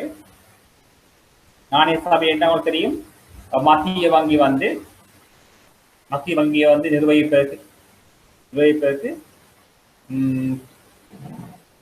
காணப்படுகிற சபையை நான் சொல்றது மத்திய வங்கி நாணய சபைன்னு சொல்லுவோம், மானிட்டரி போர்டுன்னு சொல்லுவோம். இந்த மானிட்டரி போர்டினுடைய தலைவராக இருப்பவர் மத்திய வங்கியினுடைய ஆளுநராக இருப்பார், கவர்னராக இருப்பார். அந்த கவர்னருக்கு வேண்டிய பொருளாதார விடயங்கள் பொருளாதார ஆலோசனைகளை வழங்குகின்ற அமைப்பாக இருப்பது வந்து இந்த நாணய சபை. இந்த நாணய சபையை வந்து இந்த நாணய சபை மத்திய வங்கியை வந்து மேற்பார்வை செய்யறது, கட்டுப்படுத்துறதுக்குரிய பொறுப்புகளை வந்து கொண்டிருக்கு. ஆக இதனுடைய தலைவராக இருப்பவர் வந்து கவர்னரா தான் இருப்பார். இந்த கவர்னர் வந்து ஜனாதிபதியால வந்து நியமனம் செய்வதாக காணப்படுவார்.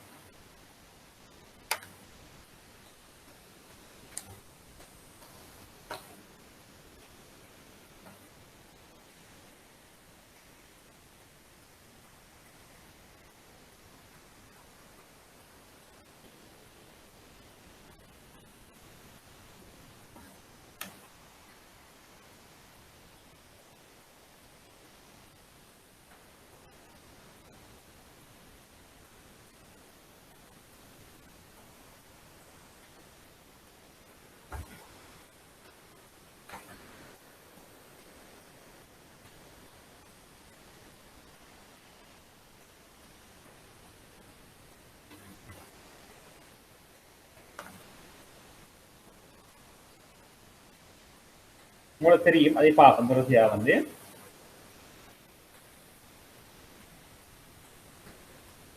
தெரியும். மில்டன் ஃப்ரீட்மன் என்பவர் பிரபலியமான பொருளியல் அறிஞர். இந்த பணவியல் கோட்பாடு சம்பந்தமான பணவியல் கோட்பாடு, இந்த மால்ட் எக்கானமிஸ்ட் மில்டன் ஃப்ரீட்மன் என்பவர் வந்து பிரபலியமான ஒரு பொருளியல் அறிஞர். அவர்தான் வந்து இந்த பொதுவாக வந்து நாணய கணிய கோட்பாடை வந்து உங்களுக்கு வந்து எல்லாருக்கும் வந்து அறிமுகம் செய்தவர். எப்படி கேட்கலாம் அவங்களோட கேள்வி வந்து பணவீக்கத்தினை வந்து பணவீக்கத்தை வந்து குறைப்பதற்கு அல்ல கட்டுப்படுத்துவதற்கு மில்டன் ஃப்ரீட்மன் என்பவர் வந்து பொருளியல் அறிஞர். அவர் வந்து இந்த பணவியல் கோட்பாடு அல்லது பணக்கணிய கோட்பாட்டில் வந்து பணவீக்கத்தை கட்டுப்படுத்துவதற்கு வட்டி வீதத்தினை எவ்வாறு பயன்படுத்தலாம், அதாவது கேட்பாரு கேள்வி, பணக்கணிய கோட்பாடு அல்லது மில்டன் ஃப்ரீட்மன் என்பவருடைய பணக்கணிய கோட்பாட்டின் அடிப்படையில் நாட்டினுடைய பணவீக்கத்தை கட்டுப்படுத்துவதற்கு வட்டி வீதத்தினை எவ்வாறு மாற்றி அமைக்கலாம் என்று சொல்லி கேட்கலாம் கேள்வி. இதுக்குரிய விடையை நீங்க சும்மா டைப் பண்ணுங்க, ஒன்று என்ன செய்யலாம்னு சொல்லுங்க. அதாவது நாட்டினுடைய பணவீக்கத்தை கட்டுப்படுத்துவதற்கு வட்டி வீதத்தை எவ்வாறு மாற்றி அமைக்கலாம், அதிகரிக்கிறதா குறைக்கிறதான்னு சொல்லுவோம். அது மட்டும்தான். அதாவது நாட்டினுடைய பணக்கணிய கோட்பாட்டின் அடிப்படையில் நாட்டினுடைய பணவீக்கத்தை குறைப்பதற்கு அல்லது கட்டுப்படுத்துவதற்கு வட்டி வீதத்தை நாங்கள் எவ்வாறு பயன்படுத்த வேண்டும், வட்டி அதிகரிக்கிறதா குறைக்கிறதான்னு சொல்லி கேட்டுருக்க நீங்க. நீங்க சொல்லுங்க. இந்த வட்டி வீதத்துக்கும் பணவீக்கத்துக்கும் இடையிலான தொடர்பு சொன்னா போதும். நீங்க எங்களுக்கு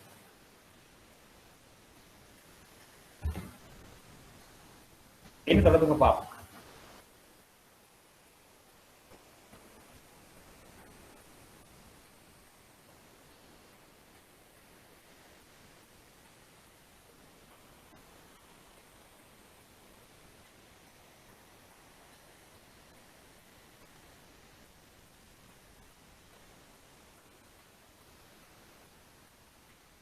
சரி, ஆகவே நாங்க பார்ப்போம் இந்த பணவீக்கத்துக்கும் இந்த வட்டி தொடர்பு. What are relationship between the inflation and interest rate? ஆகவே பணவீக்கம் உயர்வாக இருக்கின்ற பொழுது, பணவீக்கம் உயர்வாக இருக்குது, பணவீக்கம் உயர்வாக இருக்கிறது என்ன கருத்துன்னு சொன்னால், அது வந்து நாட்டுல வந்து பொதுவிலை மட்டம் உயர்வாக இருக்குது. அப்ப நாட்டுல பொதுவிலை மட்டம் உயர்வாக இருக்குது, இது கட்டுப்படுத்த வேண்டும். அதுக்கு வட்டி வீதம் எப்படிதான் பயன்படுத்த வேண்டும். ஆகவே நாட்டுல பணவீக்கம் உயர்வாக இருக்குன்னு சொன்னா நாட்டுல பண நிரம்பலும் கூடுதலாக இருக்கின்றது கருத்து நாங்கள் எடுத்துக்கொள்ளலாம். ஆகவே நாட்டுல பண நிரம்பல் உயர்வாக இருக்குதான், அது நாட்டுல பண நிரம்பல் அதிகமாக இருந்தால் நாட்டுல பணவீக்கம் ஏற்படும். அவ்வாறு சொன்னா நாட்டுல பண நிரம்பல் அதிகமா இருந்தால் பொதுமக்களின் கையில அதிகமாக பணம் இருக்குது. அப்ப இந்த பணம் உயர்வாக இருக்கிற படியால தான் பொருட்கள் சேவைகளுக்கான கேள்வி அதிகமாக இருக்கு. பொருட்கள் சேவைகளுக்கான கேள்வி அதிகமாக இருக்கிறதால பொருளுக்கான கேள்வி கூடுது. கேள்விக்கோடு வளப்புற நோக்கினாகுது. இதனால நிரம்பல் மாறாத பொழுது பொதுவிலை மட்டம் கூடிக்கொண்டு போகுது கருதுனாங்க. ஆகவே பொதுமக்களுடைய கையில் உள்ள பணத்தின் அளவு உயர்வாக இருக்கிறது கருதினால் அதுக்கு எப்படி நாங்கள் குறைக்கிறது? அப்ப எப்படி குறைக்கலாம்னு சொன்னால் நாங்கள் வட்டி வீதத்தை அதிகரிக்கிறோம். இந்த இன்ட்ரெஸ்ட் ரேட்டை கூட்டினால் பொதுமக்கள் தங்களிடம் உள்ள பணத்தை வங்கியில வைப்பு செய்யணும். வங்கியில வைப்பு செய்தால் பொதுமக்கள் கையில் உள்ள பணம் குறையும். ஆகவே சுற்றோட்டத்தில் பணத்தின் அளவு குறையும். அப்ப சுற்றோட்டத்துல பணத்தினுடைய அளவு குறைகின்ற பொழுது பணவீக்கம் குறையும். ஏனென்றால் பொதுமக்களின் கையில் பணம் இல்லா சந்தர்ப்பத்தில் பொதுமக்கள் பொருளுக்கான கேள்வியை குறைப்பார்கள். கேள்விக்கோடு இடப்புற நோக்கி நகரலாம். எனவே விலை மட்டம் குறையலாம். ஆகவே பணவீக்கத்தை குறைக்கிறதுக்கு நாங்கள் வட்டி வீதத்தை நாங்கள் அதிகரிக்க செய்வோம். வட்டி வீதம் அதிகரித்தால் பொதுமக்கள் தங்களிடம் உள்ள பணத்தை வங்கியில் வைப்பு செய்வார்கள். வங்கியில வைப்பு செய்கின்ற பொழுது சுற்றுவட்டத்தில் பணத்தின் அளவு குறையும். எனவே சுற்றுவட்டத்தில் பணத்தின் அளவு குறைந்தால் பொருளுக்கான கேள்வி குறையும். கேள்விக்குறை இடப்புற நோக்கினாலும் பொதுவில குறையும். ஆகவே வட்டி வீதம் அதிகரிக்க செய்ய வேண்டும். வட்டி வீதம் அதிகரித்தால் பொதுவில மட்டத்தை குறைக்கலாம். ஆகவே இதுதான் சரியான விடை. சொன்னது சரி.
சரி, இப்ப கேட்டு அடுத்த கேள்வி.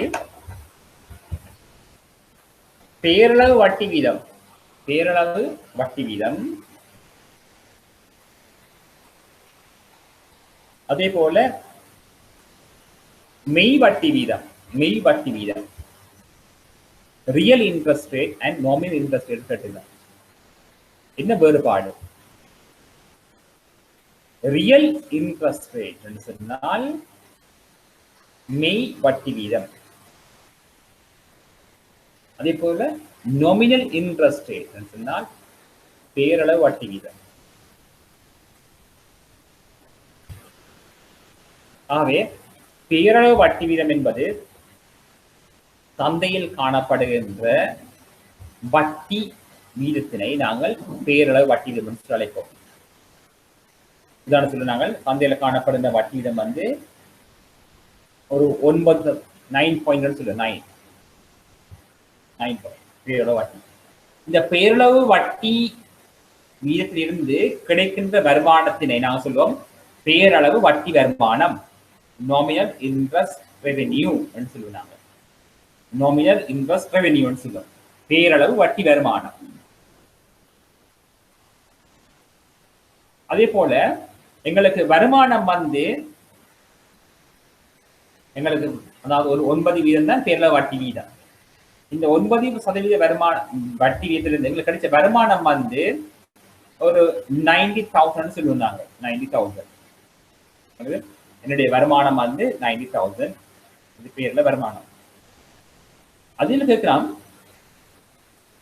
Real interest rate, nominal interest rate 9%, nominal interest rate 5%. Sorry, nominal interest rate 9%, real interest rate 5%. என்ன வேறுபாடு? டைப் பண்ணுங்க அப்படி யாராவது.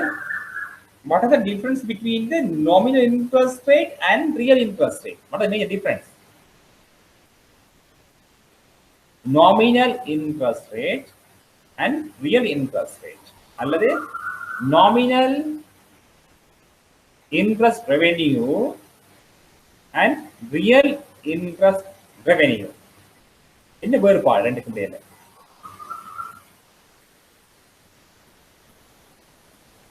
What are the major difference between the real interest rate and nominal interest rate?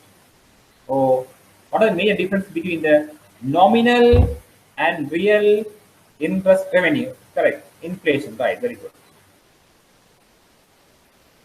Right. ரெண்டுக்கும் இடையான வேறுபாடு என்னன்னு சொன்னால் நீங்க பாருங்க, ரியல் இன்ட்ரெஸ்ட் ரேட் வந்து சொல்லப்பட்டது உங்களுக்கு வந்து 5%. நாமினல் இன்ட்ரெஸ்ட் ரேட் சொல்லப்படுது 9%. உங்களுக்கு தெரியும் real wages and nominal wages என்று கேள்விப்பட்டிருப்பீங்க. மெய்க்கூலி அண்ட் பணக்கூலி என்று சொல்லிப்பாங்க. பணக்கூலி, மணி வேஜஸ் அண்ட் ரியல் வேஜஸ் உங்களுக்கு தெரியும். ஒரு 10 வருடத்துக்கு முன்னர் எங்களுடைய வருமானம் வந்து 10 வருடத்துக்கு எங்களுடைய வருமானம் வந்து ஒரு 50,000 சொல்லுவோம். 10 வருடத்துக்கு முன்னர் 50,000. இப்ப எங்களுடைய வருமானம் வந்து ஒரு 1 லட்சம் சொல்லுவோம் நாங்க. இப்ப எங்களுடைய வருமானம் கூடி இருக்குது, எங்களுடைய நாமினல் இன்கம் கூடி இருக்குது. 50,000 1 லட்சம் வந்து இருக்குது. ஆனால் நீங்க பார்க்க வேணும் எங்கட பர்ச்சேசிங் கெப்பாசிட்டி கூடி இருக்கா அல்லது குறைஞ்சிருக்கான்னு பார்க்க நாங்க. எங்கட பர்ச்சேசிங் கெப்பாசிட்டி பார்த்தோம்னு சொன்னால் 50,000 ரூபாயில இருந்த எங்கட பர்ச்சேசிங் கெப்பாசிட்டி அதிகமா இருக்கு. இப்ப நாங்க அதை விட குறைவா இருக்கிறோம். நாங்க என்ன வேறுபாடுன்னு சொன்னா பணவீக்கம். அப்ப பணவீக்கம் சொன்னா பொருட்களுடைய விலை மட்டம், பொது விலை மட்டம், அவரேஜ் ஜெனரல் பிரைஸ் லெவல் கூடிட்டு. ஜெனரல் பிரைஸ் லெவல் கூடுனா எங்களோட கொள்வன சக்தி குறையும். உதாரணத்துக்கு பார்ப்போம், நாங்கள் ஆரம்ப காலத்துல வந்து குறைஞ்ச வருமானம் பெற்றிருக்கணும், அவர்களுடைய வாழ்க்கை தரம் வந்து உயர்வா இருந்தது. என்ன காரணம்? பொருட்கள் சேவையுடைய விலை குறைவாக காணப்பட்டது. ஆனா இப்ப பாருங்க எங்களோட வருமானம் கூடி இருக்குது, ஆனா எங்களோட வாழ்க்கை தரம் குறைஞ்சிருக்குது. என்ன காரணம் சொன்னால் நாட்டுல விலை மட்டாது இருக்குது, பணவீக்க நிலைமை. பணவீக்கம் உயர்வாக இருக்கின்ற பொழுது எங்களுடைய வருமானத்தினுடைய கொள்வன சக்தி குறையுது, எங்களுடைய ரியல் இன்கம் குறைஞ்சு போயிடுது. ரியல் இன்கம் எப்படி காரணம்னு சொன்னால் நாமினல் இன்கத்துல இருந்து அந்த பணவீக்கத்தை கழிக்கணும், கழிச்சா அந்த நாமினல் இன்கம் பெறும். அது போல நீங்க கேட்டீங்கன்னா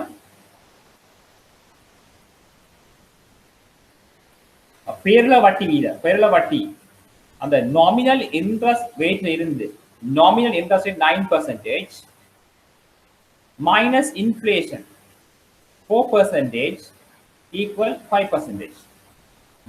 அப்ப நாமினல் இன்ட்ரெஸ்ட் ரேட் 9%, இன்ஃப்ளேஷன் 4%. அப்ப 9ல இருந்து 4 கழியுங்க வர்றது வந்து 5% ஆகும். அதுதான் வந்து real interest rate. Real interest rate. ஆக உங்களுக்கு தெரிஞ்சிருக்க இந்த நிலையான வருமானம் பெறுகிற மக்களை பார்த்துட்டீர்கள், அதாவது ஓய்வூதியம் பெறுவர் பென்ஷனியர்ஸ், அடுத்து நிலையான சொத்துக்களிலிருந்து வருமானத்தை பெற்றுக் கொண்டு வருவார்கள் தெரியும். அதாவது வாடகை வருமானம், வாடகைக்கு விட்ட கொடுத்து வருமானத்தை பெற்றுக்கொண்ட மக்கள் இருக்கணும். அதே போல வங்கியில கொண்டு போய் எஃப்டியை போட்டுட்டு வருமானம் பெறதாக இருக்கும். அவைக்கெல்லாம் வந்து ஒரு நிலையான வருமானம் வந்து கொண்டே இருக்கும். ஆகவே ஆனால் நாட்டுல பொதுவில மட்டம் சடுதியாக அதிகரிக்கின்ற பொழுது இந்த ஓய்வூதியம் பெறுகிற மக்கள், இந்த நிலையான வருமானம் பெறுகிற மக்கள் அதிக அளவில் பாதிப்படையும். என்னன்னு சொன்னா அது வருமானம் மாற்றம் அடையாது. இல்லை வாடகையை உடனடியாக அதிகரிக்கிறார் வீட்டுக்கு. தங்களோட ஓய்வூதியம் பென்ஷன் வந்து அடிக்கடி மாற்றி அமைக்க இயலாது. அது பிக்ஸ் இன்கமா தான் இருக்கு வந்து. ஆனா இந்த பிரைஸ் லெவல் இன்க்ரீஸ் பண்ணுவாங்க. எங்களோட போக்குவரத்து செலவுகள், அடுத்தது இந்த ஆடைகள், மின்சாரங்கள், தொலைத்தொடர்பு சாதனங்கள், அப்படி பல்வேறுபட்ட பொருட்கள் விலைமட்டம் அதிகரிக்க இந்த மக்கள் அதிக அளவு பாதிக்க செய்யும். ஆகவே பணவீக்கம் தான் அந்த இதற்குரிய பிரதானமான வேறுபாடாக காணப்படுது. பணவீக்கம் உறுதியாக இருக்கும் சொன்னால் அந்த ரியல் இன்ட்ரெஸ்ட் ரேட்டும் நாமினல் இன்ட்ரெஸ்ட் ரேட் கிட்டத்தட்ட ஒரே வழியில கிட்டத்தட்ட ஒரே மாதிரியாக இருக்கும். ஒரு பணவீக்கம் வந்து உறுதியாக இருக்கணும், குறைவாக இருக்கணும், குறைந்த மட்டத்தில் இருக்கணும்.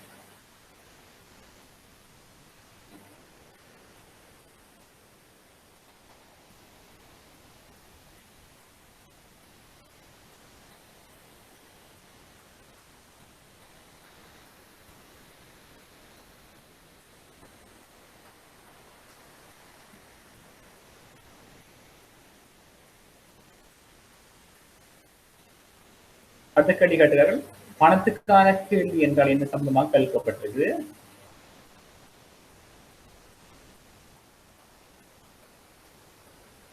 மற்றது வந்து சொல்லப்பட்டிருக்குது கெய்ன்ஸ் கோட்பாடு, கெய்னிசியன் சொல்லுறாங்க. கெய்ன்ஸ் அவர் வந்து இந்த பணத்துக்கான கேள்வி சம்பந்தமாக குறிப்பிட்டிருக்கிறார். கெய்ன்ஸுடைய கோட்பாடுல வந்து கெய்ன்ஸ் இந்த பொருளியல் அறிஞர் அவர் வந்து பணத்துக்கான கேள்வி சம்பந்தமாக வந்து குறிப்பிட்டிருக்கிறார். அந்த குறிப்பிட்ட கெய்ன்ஸுடைய கொள்கையின்படி அல்லது கருத்தின்படி பணத்துக்கான கேள்வியினை அவற்றின் பிரிவினை விளக்கத்தில் கேட்டுக்கலாம். கெய்ன்ஸுடைய அடிப்படையில், கெய்ன்ஸுடைய கோட்பாட்டின் அடிப்படையில் பணத்துக்கான கேள்வி 3 வகைப்படுகிறது. அவற்றினை விளக்க சொல்லி கேட்டுக்கலாம். அவர் கேட்டா நீ சொல்லணும் பணத்துக்கான கேள்வி என்று சொன்னால் என்ன, பணத்துக்கான கேள்வியுடைய பிரிவுகள் யாவை என்று சொல்லி 3 வகையான கேள்வியை சொல்ல நீங்கள். கொடுக்கல் வாங்கல் நோக்க கேள்வி, உத்தேச நோக்க கேள்வி, முன்னெச்சரிக்கை நோக்க கேள்வி சம்பந்தமாக நீங்கள் விளங்கப்படுத்த வேண்டும்.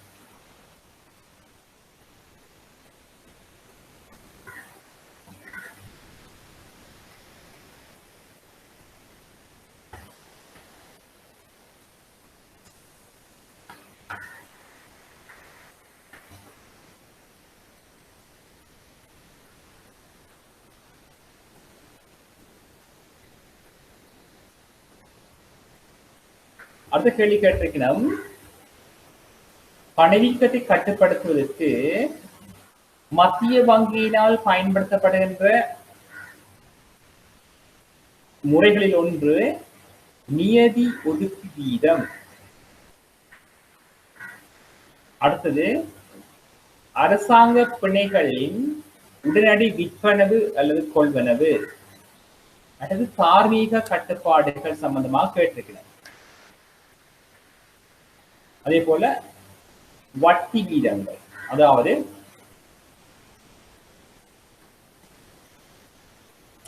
நாட்டினுடைய பண நிலைமைகளை கட்டுப்படுத்துவதற்கு மத்திய வங்கியினால் மேற்கொள்ளக்கூடிய நடவடிக்கைகள் யாவை என்று கேள்வி கேட்கப்படலாம். அவற்றில் வந்து சிலவற்றை குறிப்பிடுவார்கள்.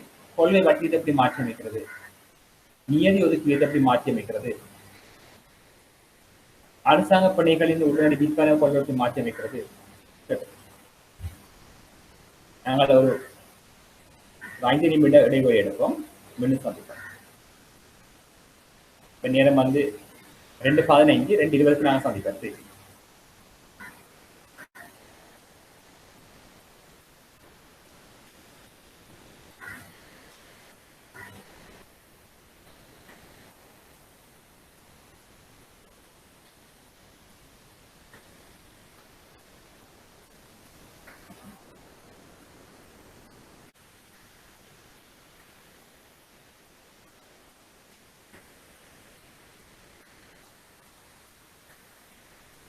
ஓகே, சரி ஸ்டார்ட் நவ்.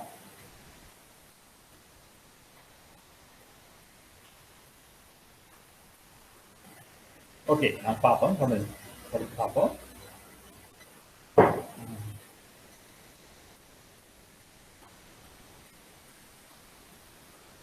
ரைட், அதாவது நான் கேட்ட கேள்வி என்ன மாதிரி சொன்னால், நாட்டினுடைய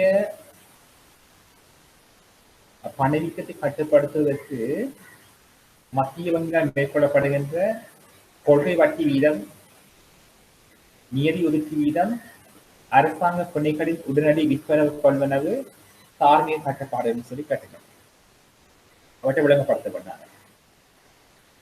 ஆகவே மத்திய வங்கியினுடைய கொள்கையில் ஒன்றுதான் நாட்டினுடைய பணவீக்கத்தை கட்டுப்படுத்தப்படும். ஆகவே இவற்றை கட்டுப்படுத்துவதற்கு வந்து மத்திய வங்கி பல்வேறுபட்ட கருவிகளை பயன்படுத்துவது. ஒன்று வந்து வட்டி வீதம் சொல்லுவோம், கொள்கை வட்டி வீதம். இது தெரியும், கொள்கை வட்டி வீதத்தின் ஊடாக நாட்டின் பணவீக்கம் வந்து கட்டுப்படுத்தப்படும். ஆகவே வட்டி வீதத்தை வந்து தெரியும், நாட்டினுடைய பண நிரம்பலை கட்டுப்படுத்துறதுக்கு பயன்படுத்துகின்ற மிகவும் பிரதான காரணி, மிக பிரதான கருவி வட்டி வீதம் சொல்றோம். இந்த வட்டி வீதத்தை மாற்றி அமைக்கிறது ஊடாக நாட்டினுடைய பண நிரம்பல் வந்து கட்டுப்படுத்தப்படுகிறது. அப்படின்னு சொன்னா, நாட்டினுடைய வட்டி வீதங்கள் அதிகரிக்கின்ற பொழுது பொதுமக்கள் தங்களுடைய பணத்தை வந்து மத்திய வங்கி வணிக வங்கியிலேயோ அல்லது நிதி கம்பெனிகளை வைப்பு செய்வார்கள். இவ்வாறு வைப்பு செய்கின்ற பொழுது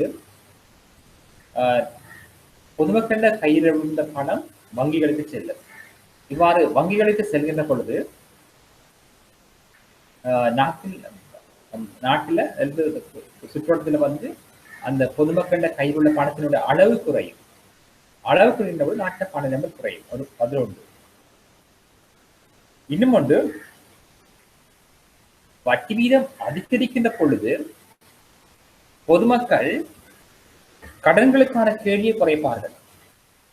என்னன்னு சொன்னால், வட்டி வீதம் வந்து உயர்வாக இருந்தால்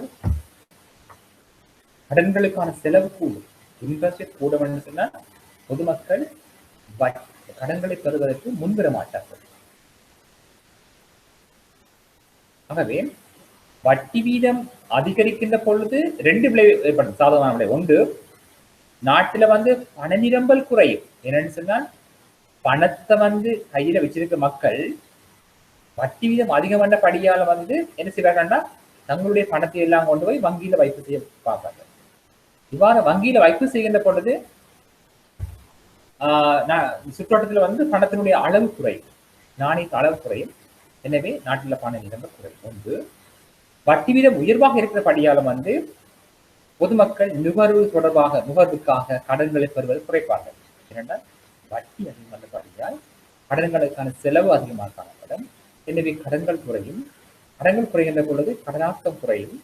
கடனாக்கம் குறைகின்ற பொழுது நாட்டில் பணவாக்கம் குறைந்து பண நிரம்பல் குறைந்து பணவீக்கம் குறையும். இதைத்தான் நான் சொல்றது வந்து வட்டி வீதம். வட்டி வீதம் நாட்டில் பண நிரம்பலை வந்து கட்டுப்படுத்துவதற்கு பயன்படுத்தப்படுகின்ற சிறந்த கருவியாக காணப்படுகிறது. இன்னும் சொல்லி அழைக்கப்பட்டது ஒதுக்கி வீதம் சொல்லி அழைப்படுறாங்க, ரிசர்வ் ரேஷியோன்னு சொல்லி அழைப்படுறாங்க. ரிசர்வ் ரேஷியோன்னு சொன்னால் உங்களுக்கு தெரியும், இந்த வணிக வங்கிகள் நடைமுறை கணக்கினை வைத்திருக்கணும்னு தெரியும் உங்களுக்கு. ஆகவே இந்த வங்கிகளுக்கு வருகின்ற ஆரம்ப வைப்புகளில் குறிப்பிட்ட சதவீதத்தை அந்த வணிக வங்கி வங்கியிலே வைத்திருக்க வேண்டும் என்று சொல்லி மத்திய வங்கியால் ஒரு நிபந்தனை வழங்கப்பட்டது. அதுதான் கேஷ் ரிசர்வ் ரேஷியோன்னு சொல்லுவாங்க. அது சட்டப்படியான கேஷ் ரிசர்வ் ரேஷியோன்னு சொல்லுவாங்க. அதாவது வணிக வங்கிகள் நாம் திரட்டுகின்ற வைப்புகளில் குறிப்பிட்ட சதவீதத்தை அந்த வங்கிகளிலே வைப்பாக வைத்திருக்க வேண்டும். ஏனென்று சொன்னால் வாடிக்கையாளர்கள் திருப்பி கேட்டவுடன் உடனடியாக கொடுப்பதற்கு வசதியாக இருக்கும். அதேபோல வங்கியினுடைய திரவத்தன்மையை நாங்கள் ஸ்திரப்படுத்துறதுக்காக இந்த வைப்பை நாங்கள் இந்த ஒதுக்கத்தை நாங்கள் வச்சுக்க சொல்றோம். இந்த இந்த இந்த ஒதுக்கீட்டை நாங்கள் அது மத்திய வங்கி அதிகரிக்க செய்கின்ற பொழுது வணிக வங்கியினுடைய கடன் வழங்குகின்ற ஆற்றல் குறையும். இதனால் கடனாக்கம் குறையும். கடனாக்கம் குறைகின்ற பொழுது நாட்டில் பணவாக்கம் குறைந்து நாட்டில் பண இடமும் குறையும். இதனால் பணவீக்கமும் குறையும்.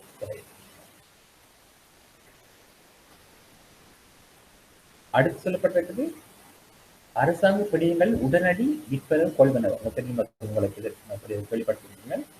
ஓப்பன் மார்க்கெட் ஆப்பரேஷன், அதாவது பகிரங்கு சந்தையில வந்து மத்திய வங்கி உண்டியல் ஆவணங்களை வந்து விற்பனை செய்ய நடவடிக்கைகளையும் கொள்வன செய்ய நடவடிக்கையும் பார்த்துருக்கீங்க. ஆகவே இந்த பகிரங்கு சந்தை நடவடிக்கையில உண்டியல்களை விற்பனை செய்கின்ற பொழுது பொதுமக்கள் அவற்றை கொள்வன செய்வார்கள், வங்கிகள் கொள்வன செய்யும், நிறுவனங்கள் கொள்வன செய்யும். இவ்வாறு கொள்வன செய்கின்ற பொழுது நாட்டில பணம் குறையும். எவ்வாறு சொன்னால் சுற்றுவட்டத்தில் உள்ள பணம், வங்கியில் உள்ள பணம் எல்லாம் மத்திய வங்கி சேரும். இதனால் நாட்டில் பணம் குறையும். மாறாக இந்த உண்டியல்களை விற்பனை உண்டியல்கள் மத்திய வங்கியால் கொள்வன செய்யப்பட்டால் நாட்டில் பணம் கூடும். எவ்வாறு சொன்னால் மத்திய வங்கி இந்த உண்டியல்களை கொள்வன செய்கின்ற பொழுது அதுக்கு பதிலீடாக வந்து பணத்தை பொதுமக்களுக்கு அந்த மின்கம்பெனிகள் வழங்கும். இதன் நாட்டில் பணம் ஏற்படும். பணத்தை கூடும். அடுத்த ஆர்மி கட்டுப்பாடு செய்ய வந்தது மத்திய வங்கி வணிக வங்கிகளுக்கு சொன்னால் வணிக வங்கிகளுக்கு ஆலோசனை வழங்கும். நாட்டில் பணவீக்கம் அதிகமாக காணப்படுகின்றது. எனவே நீங்கள் பொதுமக்களுக்கு வழங்குகின்ற கடன்களை கட்டுப்படுத்த சொல்லி மத்திய வங்கி ஆலோசனை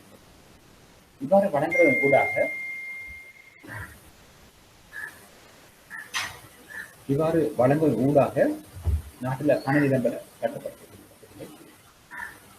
அது இது பெறப்பட்டது. இதுக்குரிய விளக்கத்தையும் கொடுத்து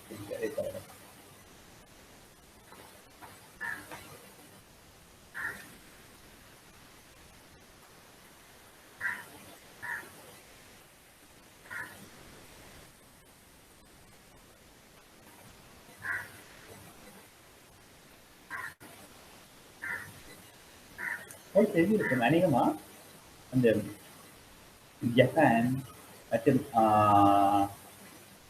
ஏனைய உலக நாடுகளில் பார்த்தீங்கன்னா வட்டி வீதம் வந்து மிக குறைவாக இருக்கும். எதிர்பார்க்கிறீங்களா? இலங்கையை விட வெளிநாடுகள்ல வந்து வட்டி வீதம் உயர்வாக இருக்கும் என்று எதிர்பார்க்கிறீங்களா அல்லது குறைவாக இருக்குமா இந்த எதிர்பார்க்கிறீங்களா? உங்களோட என்ன வேற இலங்கையையும் நாங்கள் உதாரணத்துக்கு கொள்வோம். இலங்கையினுடைய வட்டி வீதமும் ஜப்பானுடைய வட்டி வீதமும் இவ்வாறு ஒப்பிடுகின்ற பொழுது எந்த நாட்டில வட்டி வீதம் உயர்வாக இருக்கும் என்று நீங்கள் எதிர்பார்க்கிறீர்கள்? உதாரணத்துக்கு நான் சொல்லுவோம், இளைஞருடைய கடன்களுக்கான வட்டி வீதம் சாதாரணமாக வந்து 9% இருக்கும்னு சொல்லுவாங்க. 9% சொல்லுவாங்க. இவர் 9% சொன்னால் ஜப்பான்ல வந்து இதை விட குறைவா இருக்குமா உயர்வா இருக்கான்னு பார்ப்போம்.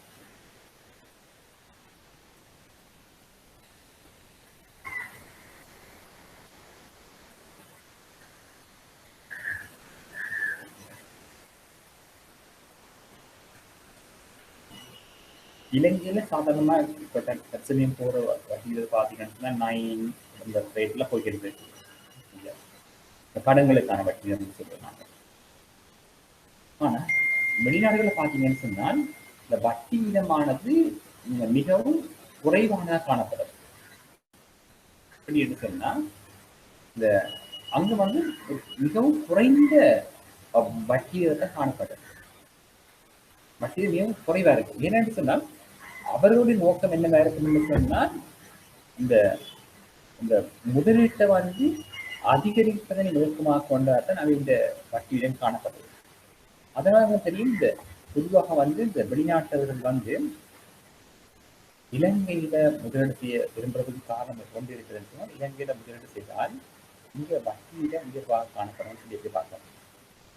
அங்க வந்து மிகவும் இந்த சரியான குறைவாகத்தான் இருக்கும். உங்களோட வட்டி வீதம் வட்டி வீதம் கடன்களுக்கான வட்டி வீதங்கள் வைப்புகளுக்கான வட்டி வீதம் குறைவாக தான் இருக்கிறாங்க.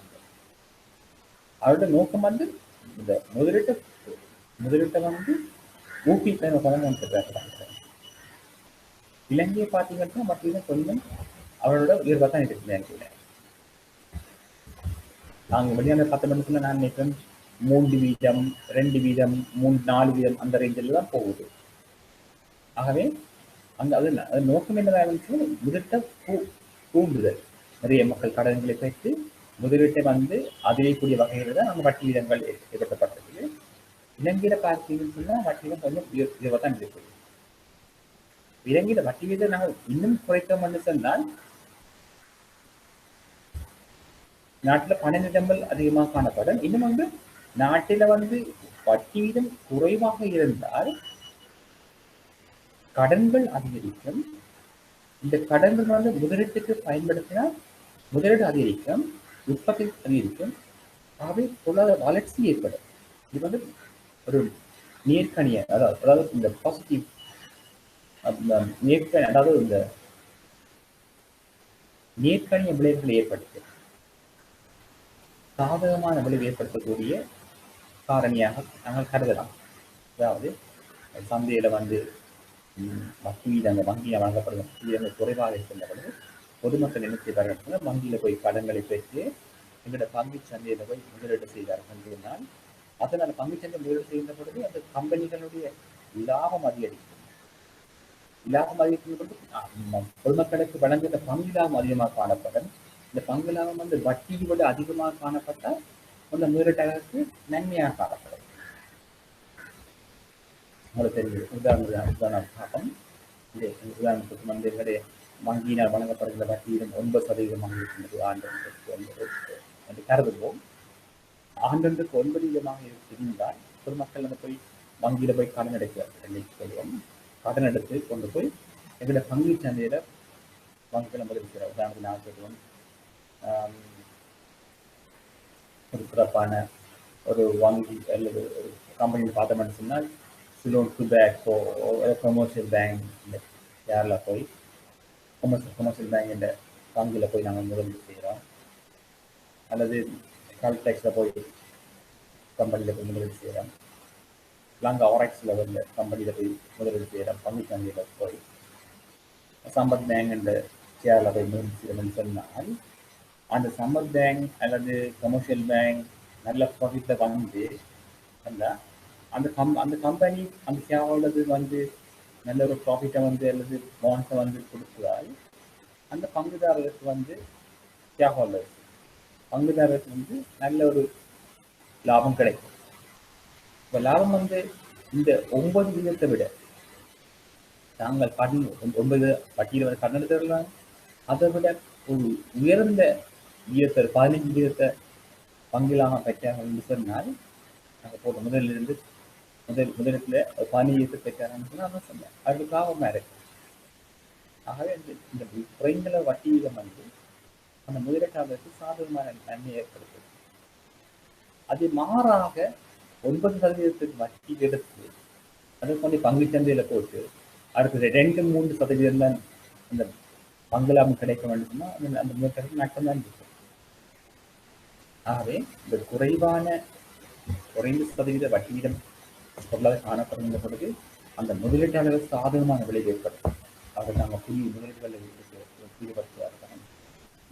பணத்தை கொண்டு போய் பங்கு சந்தை முதலீடு செய்யலாம், தாங்கள் சுயமாக தொழிலை ஆரம்பிக்கலாம். ஆக இவ்வாறு பல்வேறு முயற்சியில் ஈடுபடுகின்ற பொழுது அந்த நாட்டினுடைய உற்பத்தி மட்டங்கள் பொருளாதார வளர்ச்சிக்கு அபிவிருத்திக்கு உதவியாக காணப்படும். இதுதான் அந்த நன்மை. அநேகமாக வெளிநாடுகளில் வந்து குறைந்த வட்டி தான் காணப்படும். இதே போல காரணிய கட்டுப்பாடு என்று சொன்னால், மத்திய வங்கி வந்து வணிக வங்கிகளுக்கு என்ன செய்யும் என்று சொன்னால், அல்லது வங்கிகள் சொல்வது பொழுது தெரியும், உள்நாட்டு வங்கிகளும் இருக்குது, வெளிநாட்டு வங்கிகளும் இருக்குது. வெளிநாட்டு வங்கிகள் வந்து அவர்கள் சொல்ல கரை கடந்த வங்கி, ஓவர்சீஸ் பேங்க் எல்லாம் கிடைக்கும். இலங்கையில பார்த்துருக்கீங்க. அது எங்கட வங்கிகளும் வெளிநாடுகள் இருக்குது. ஆகவே இந்த ஓவர்சீஸ் பேங்க்ஸ் எல்லாம் வந்து ஸ்ரீலங்கா இருக்குன்னு சொன்னாங்க. ஃபாரின் பேங்க்ஸ் எல்லாம் வந்து அவர்கள் வந்து மத்திய வங்கி இந்த மத்திய வங்கி அதிகளவான கட்டுப்பாடுகளை விதிக்கிறார்கள். பொதுவான கட்டுப்பாடுகள் இருக்கு. அதுக்கு மேலதிகமாக போய் கடுமையான கட்டுப்பாடு விதிக்கிறார். அது சட்டம் இருக்கும். ஆனா என்ன செய்யலாம்னு சொன்னால் இந்த மத்திய வங்கின்னு சொல்லும் சோஷியல் ரெஸ்பான்சிபிலிட்டி சொல்லிட்டாங்க. You don't give more loans to the public because என்ன சொன்னா இந்த பொதுமக்கள் கேட்ட உடனே வந்து கடனை கொடுக்கிறார். என்னன்னு சொன்னால் அவர்கள் அந்த கடனை பெற்றுக்கொண்டு போய் முதலீடு செய்தார்கள் சொன்னால் அவர்களுக்கு வந்து நன்மையா இருந்திருக்கு, நாட்டின் நன்மையா இருக்கு. ஆகவே பொதுமக்கள் தங்கள் நுகர்வுக்கு என்று சொல்லி தங்களுடைய ஆடம்பர செலவுக்கு என்று சொல்லி கடன்களை பெற்றால் அது ஒரு முதலீட்டை வந்து ஊட்டி வைக்க மாட்டார்கள். அப்படியான கடன்களை கட்டுப்படுத்த சொல்லி அல்லது கடன்களை வழங்க வேண்டாம் என்று சொல்லி மத்திய வங்கியால் வணிக வங்கிகளுக்கு ஆலோசனை வழங்கும். நாட்டில் பண நிரம்பல் அதிகமாக காணப்படுது, பண வீழ்ச்சி உயர்வாக காணப்படுகின்றது. எனவே இந்த நிதி நிறுவனங்களுக்கு சாதி பொறுப்பு இருக்குது நாட்டினுடைய பண நிரம்பலை கட்டுப்படுத்தி பணம் கட்டப்படுறது. ஆகவே இந்த வங்கிகள் வந்து தேவையற்ற முதலீடுகளுக்கு முதலீடு செய்யப்பட முடியாது, தேவையற்ற செலவினங்களுக்கு கடன் வழங்குவதை வந்து கட்டுப்படுத்தணும். அப்படி முதலீட்டுக்கு மட்டும்தான் கடன் கொடுக்க சொல்லி ஆலோசனைகள் வழங்கும். இது வந்து நாட்டினுடைய பணவீக்கத்தை கட்டுப்படுத்துவதற்கு மத்திய வங்கி மேற்கொள்ளும் நடவடிக்கைகளாக சொல்லப்படுகிறது.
அடுத்த கேள்வி பார்ப்ப நாங்கள்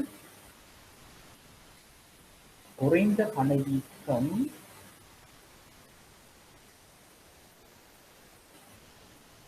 மெதுவான வளர்ச்சி குறைந்த பணவீக்கம் விளங்குகிறது.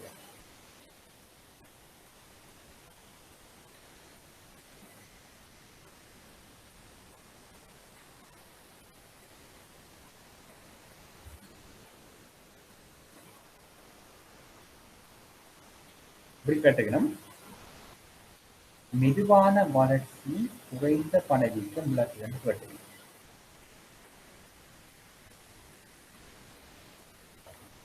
அதாவது இந்த பணவீக்கம் என்று பணவீக்கம் என்று சொன்னால் இந்த பொது, அதாவது குறிப்பிட்ட காலத்துல வந்து பொது விலை மட்டமானது தொடர்ச்சியாக நீண்ட காலத்திற்கு அதிகரிப்பது பணவீக்கம் என்று சொல்றோம்.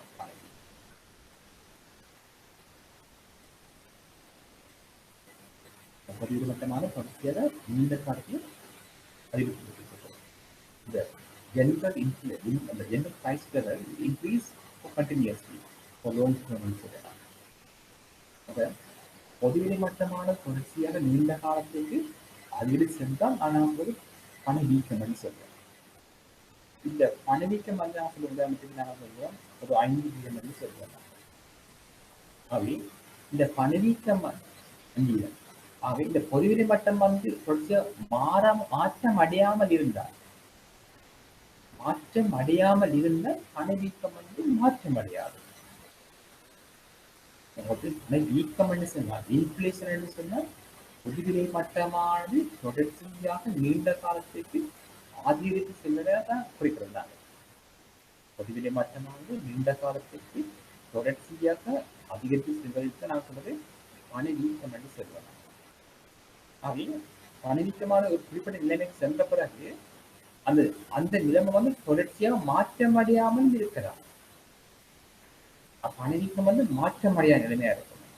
பணவீக்கம் அதிகரிக்க மாட்டாது, பணவீக்கம் வந்து மாற்றம் அடையாமல் இருக்கும், நிலை மாறாமல் இருக்கும். நிலை மாறாமல் இருந்தால் ஸ்டேபிள், மாற்றம் அடையாமல் இருக்கும். அந்த அந்த உயர்ந்த மட்டத்திலேயே அந்த பணவீக்கம் இருக்கும் என்றுதான் மாற்றம் அடையாத பணவீக்கம்னு சொல்லுவாங்க. மாறாக அந்த பொதுவிலை மட்டம் தொடர்ச்சியாக குறைவடையும் என்று சொன்னார். பொதுவிலை மட்டமான தொடர்ச்சியாக குறைவடைகின்ற பொழுது சொன்னால் அந்த பணவீக்கம் வந்து குறைவடைதல் சொல்லுவோம். வீழ்ச்சி அடைதல், பணவீக்கமானது விலை மட்டம் வீழ்ச்சி அடைகிறது தான் சொல்லினாங்க. ஒன்று பணவீக்கம் விலை மட்டம் அதிகரிக்கும். அடுத்தது அந்த பணவீக்கம் அற்ற நிலைமை என்று சொல்லுவாங்க. அற்று சொல்ல முடியாது, பணவீக்கம் மாற்றமடையாமல் இருக்கு, மாற்றமடையாமல் இருக்கு, சமாந்தரமாக போற மாதிரி. பிறகு விலை மட்டும் குறைவடைகிற தன்மை என்று பணவீக்கம் குறைவடைகின்றது சொல்றாங்க. ஆகவே 3 வகையில வந்து விலை மட்டம் மாறலாம். ஒன்று விலை மட்டம் அதிகரிக்கிறது, பணவீக்கம் விலை மட்டம் மாறாமல் இருக்கும், விலை மட்டம் குறைவடைகிறது, விலை மட்டம் குறைவடைகிறது, பணவீக்கம் குறைவடைகிறது.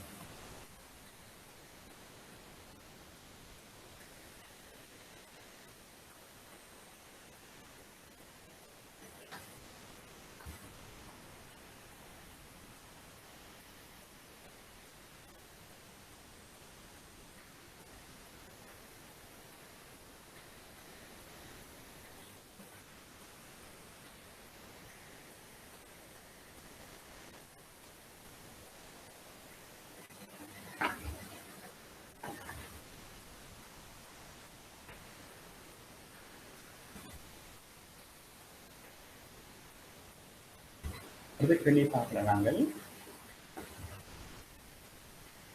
பணச்சந்தையில் மேலதிக திரவத்தன்மை, அதாவது எக்ஸஸ் லிக்விடிட்டி சொல்லுறாங்க என்பது பொருளை விவரித்து திரவத்தன்மை திரவநிலை உயர்த்த முடியுமான மற்றும் குறைக்க முடியுமான 2 காரணிகளை தருவன்னு கேட்கிறார். அதாவது 2015ஆம் ஆண்டு முழுவதும் உள்நாட்டு பணச்சந்தையில் திரவநிலை லிக்விடிட்டி தொடர்ச்சியாக மேலதிகமாக இருந்ததுடன் சராசரி நிறைவேற்றப்பட்ட அழைப்பு பண வீதத்தை மிக குறைந்த அளவு ஏற்றத்தாழ்வுடன் விரும்பிய மட்டத்தில் பேணுவதற்காக மத்திய வங்கி அதன் பிறந்த சந்திப்பு செயற்பாடுகளை ஓப்பன் மார்க்கெட் ஆபரேஷனை கொண்டு நடாத்தியது. இது வந்து ஸ்டேட்மெண்ட் தரப்பட்டது, ஒரு கூற்று. இந்த கூற்றுக்களை தரப்பட்ட கேள்வியை பார்க்கிறாங்க. பணச்சந்தையில் மேலதிக திரவ நிலை என்று சொன்னால் எக்ஸஸ் லிக்விடிட்டி என்பதன் பொருளை விவரித்து கேட்ட கேள்வி வந்து எக்ஸஸ் லிக்விடிட்டி மேலதிக திரவத்தன்மை விவரித்து திரவநிலையை உயர்த்த முடியுமான மற்றும் குறைக்க முடியுமான 2 காரணிகளை கேட்டுக்கிறேன்.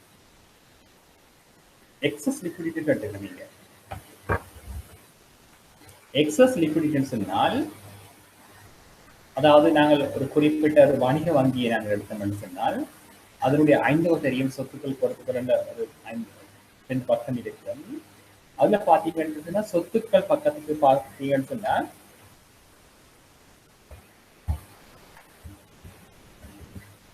சொத்துக்கள் பக்கம் பார்த்தீங்கன்னு சொன்னா இந்த வங்கிகள்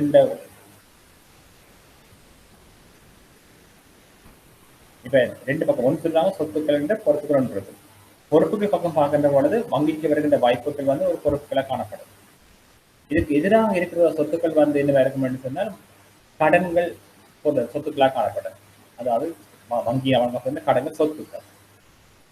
ஆகவே இதுல பாத்தீங்கன்னு சொன்னா அதாவது எக்ஸஸ் லிக்விடிட்டி, அதாவது வணிக வங்கிகள் நிதியாக வைத்திருக்கின்ற பணத்தை நான் சொல்றது எக்ஸஸ் லிக்விடிட்டி சொல்றாங்க. அதாவது வணிக வங்கி வைத்திருக்க வேண்டிய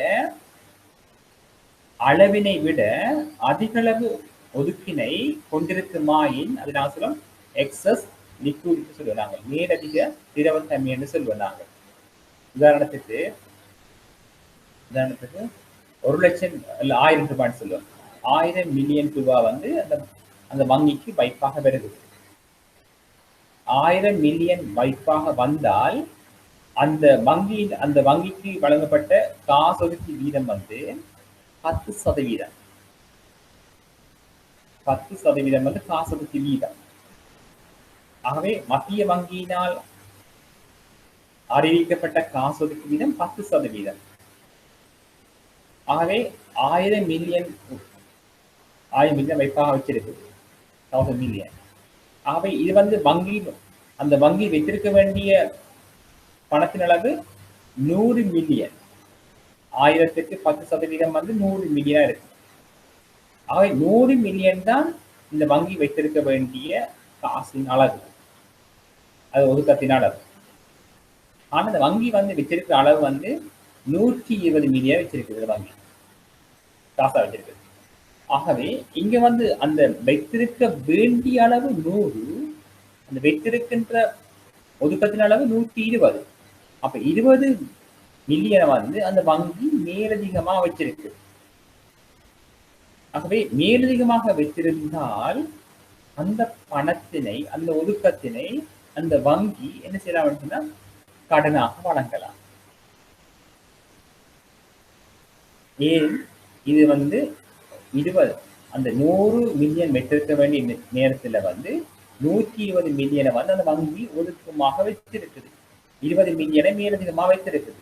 அப்ப இதனை மேலதிகமாக வைத்திருந்தால் இந்த வங்கி அந்த 20 மில்லியனை வந்து வங்கி பொதுமக்களுக்கு அல்லது நிறுவனத்துக்கு கடனாக வழங்க முடியும்.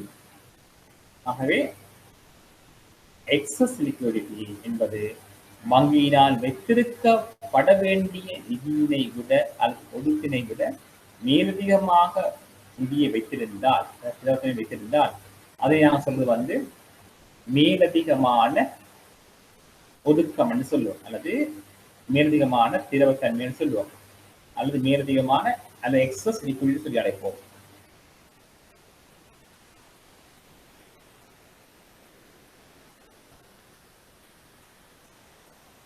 ஆகவே சந்தையில் வந்து அந்த பண நிரம்பலை வந்து கட்டுப்படுத்தணும் என்று சொன்னால் மத்திய வங்கி அந்த ஒதுக்கத்தின் அளவினை அதிகரிக்க செய்யும். அதனூடாக என்ன செய்யலாம் சொன்னால் நாட்டில் பண நிரம்பலை கட்டுப்படுத்தலாம் சொல்லுவாங்க.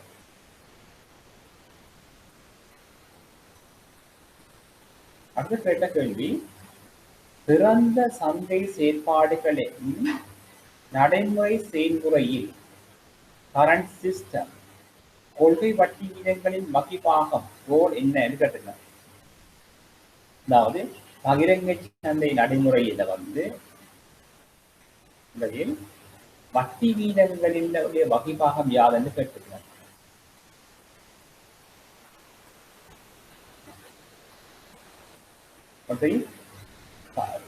சிறந்த சந்தை நடவடிக்கை ஓப்பன் மார்க்கெட் ஆபரேஷன்ல வந்து ஊழியர்களை வந்து கொள்வனவு மற்றும் விற்பனை நடவடிக்கையில வந்து வட்டியுடைய வகிப்பாகம் யாதுன்னு சொல்லி கேட்டிருக்கிறாங்க.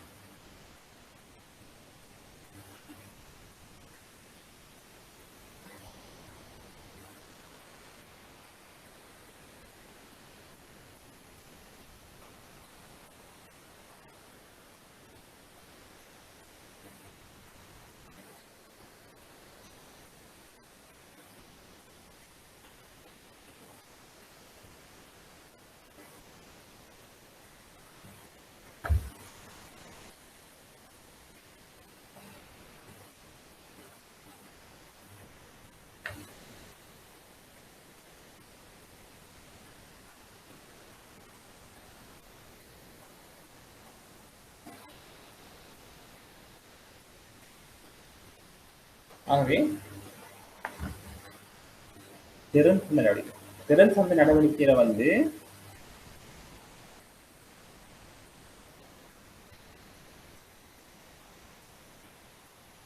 ஆகவே திறந்த திறந்த அல்லது பகிரங்க சந்தை நடவடிக்கை என்று சொல்கின்ற பொழுது மத்திய வங்கி நாட்டினுடைய பண நிறங்களை மாற்றி அமைக்கிறதுக்காக திரைசீரி இந்தியர்கள் மற்றும் பங்கு பத்திரங்களை வந்து பொதுமக்களுக்கும் மற்றும் நிறுவனங்களுக்கும் கொள்வனவு மற்றும் விற்பனை நடவடிக்கைக்கான சொல்றது பகிரங்க சந்தை நடவடிக்கைன்னு சொல்லுவாங்க. அதை தொடர்ந்து பகிரங்க சந்தை நடவடிக்கை இது எப்ப ஏற்படும் என்று சொன்னால் பொதுவாக வந்து இப்ப அரசாங்கத்துக்கு வந்து நிதி தேவைப்படுத்தும் அரசாங்கத்துக்கு நிதி தேவைப்படும் சந்தர்ப்பத்தில் அரசாங்கம் சொல்லுவ நாங்கள் அரசாங்கத்துக்கு குறுங்கால நிதி தேவைப்படலாம், நீண்ட காலத்தில் தேவைப்படலாம், குறுங்காலம் தேவைப்படலாம். தற்பொழுது அரசாங்கத்துக்கு குறுங்கால நிதி தேவைப்படும் சந்தர்ப்பத்தில் புதிய நாணயங்களை வந்து மத்திய வங்கி அச்சிட்டு வெளியீடு செய்ய முடிய சந்தர்ப்பங்களும் ஏற்படுது. அதாவது மத்திய வங்கி வந்து மத்திய வங்கிக்கு அதிகாரம் இருக்கின்றது புதிய நாணயங்களை வந்து அச்சிட்டு வெளியீடு செய்கின்ற உரிமை இருக்குது மத்திய வங்கிக்கு. ஆனால் மத்திய வங்கியில போதிய அளவு ஒதுக்கங்கள் இல்லாத சந்தர்ப்பத்தில், போதிய அளவு சொத்துக்கள் இல்லாத சந்தர்ப்பத்தில் மத்திய வங்கி புதிதாக நாணயங்களை அச்சிட்டு வெளியீடு செய்ய முடியாது. ஆகவே அரசாங்கம் வந்து கடனாக மத்திய வங்கியிடமிருந்து பணத்தை கேட்கின்ற பொழுது மத்திய வங்கி புதிய நாணயங்களை அச்சிட்டு வெளியிடலாம். ஆனாலும் மத்திய வங்கியில போதிய அளவு சொத்துக்கள் காணப்பட சந்தர்ப்பத்தில் மத்திய வங்கி புதிய நாணயங்களை அச்சிட்டு வெளியீடு செய்ய முடியாது. ஆகவே அச்சிட்டு வெளியீடு செய்ய முடிய சந்தர்ப்பத்துல அரசாங்கத்தின் சார்பில் மத்திய வங்கி என்ன செய்யும் என்று சொன்னால் பொதுமக்களிடமிருந்து வங்கிகளிடமிருந்து பணத்தை திரட்ட இந்த திரைசேரி உண்டியலை விற்பனை செய்யும். திரைசேரி உண்டியல பொதுமக்களுக்கும் வணிக வங்கிகளுக்கும் இந்த உண்டியலை விற்பனை செய்வதன் ஊடாக பணத்தை திரட்டி அந்த பணத்தை வந்து அரசாங்கத்துக்கு வழங்கும்.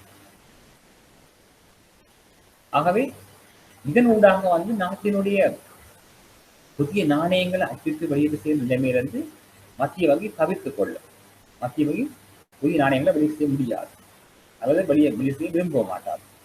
ஏன்னா புதிய நாணயங்களை வந்து அச்சிட்டு வெளியீடு செய்தால் நாட்டில் வந்து பண நிலம்பு அதிகரிக்கும்.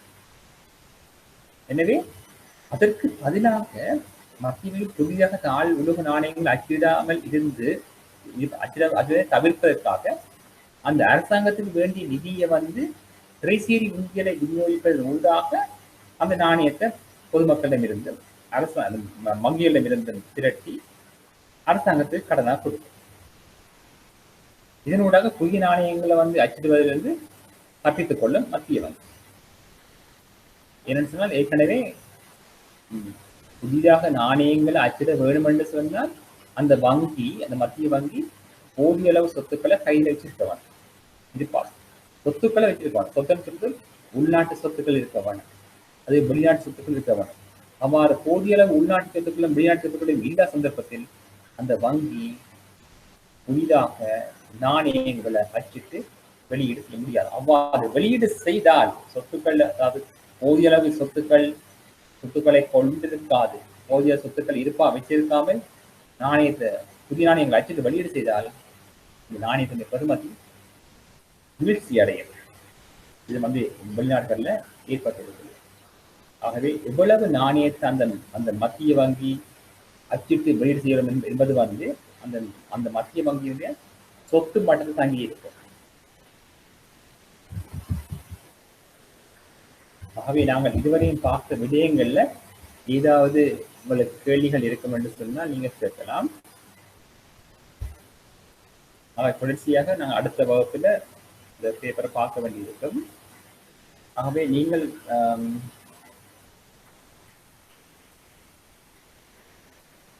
கேள்விகள் இருந்தால் நீங்க கேட்கலாம்.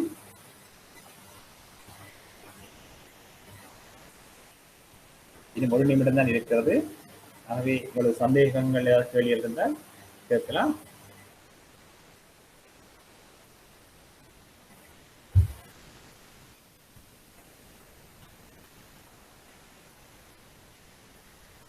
ஓகே.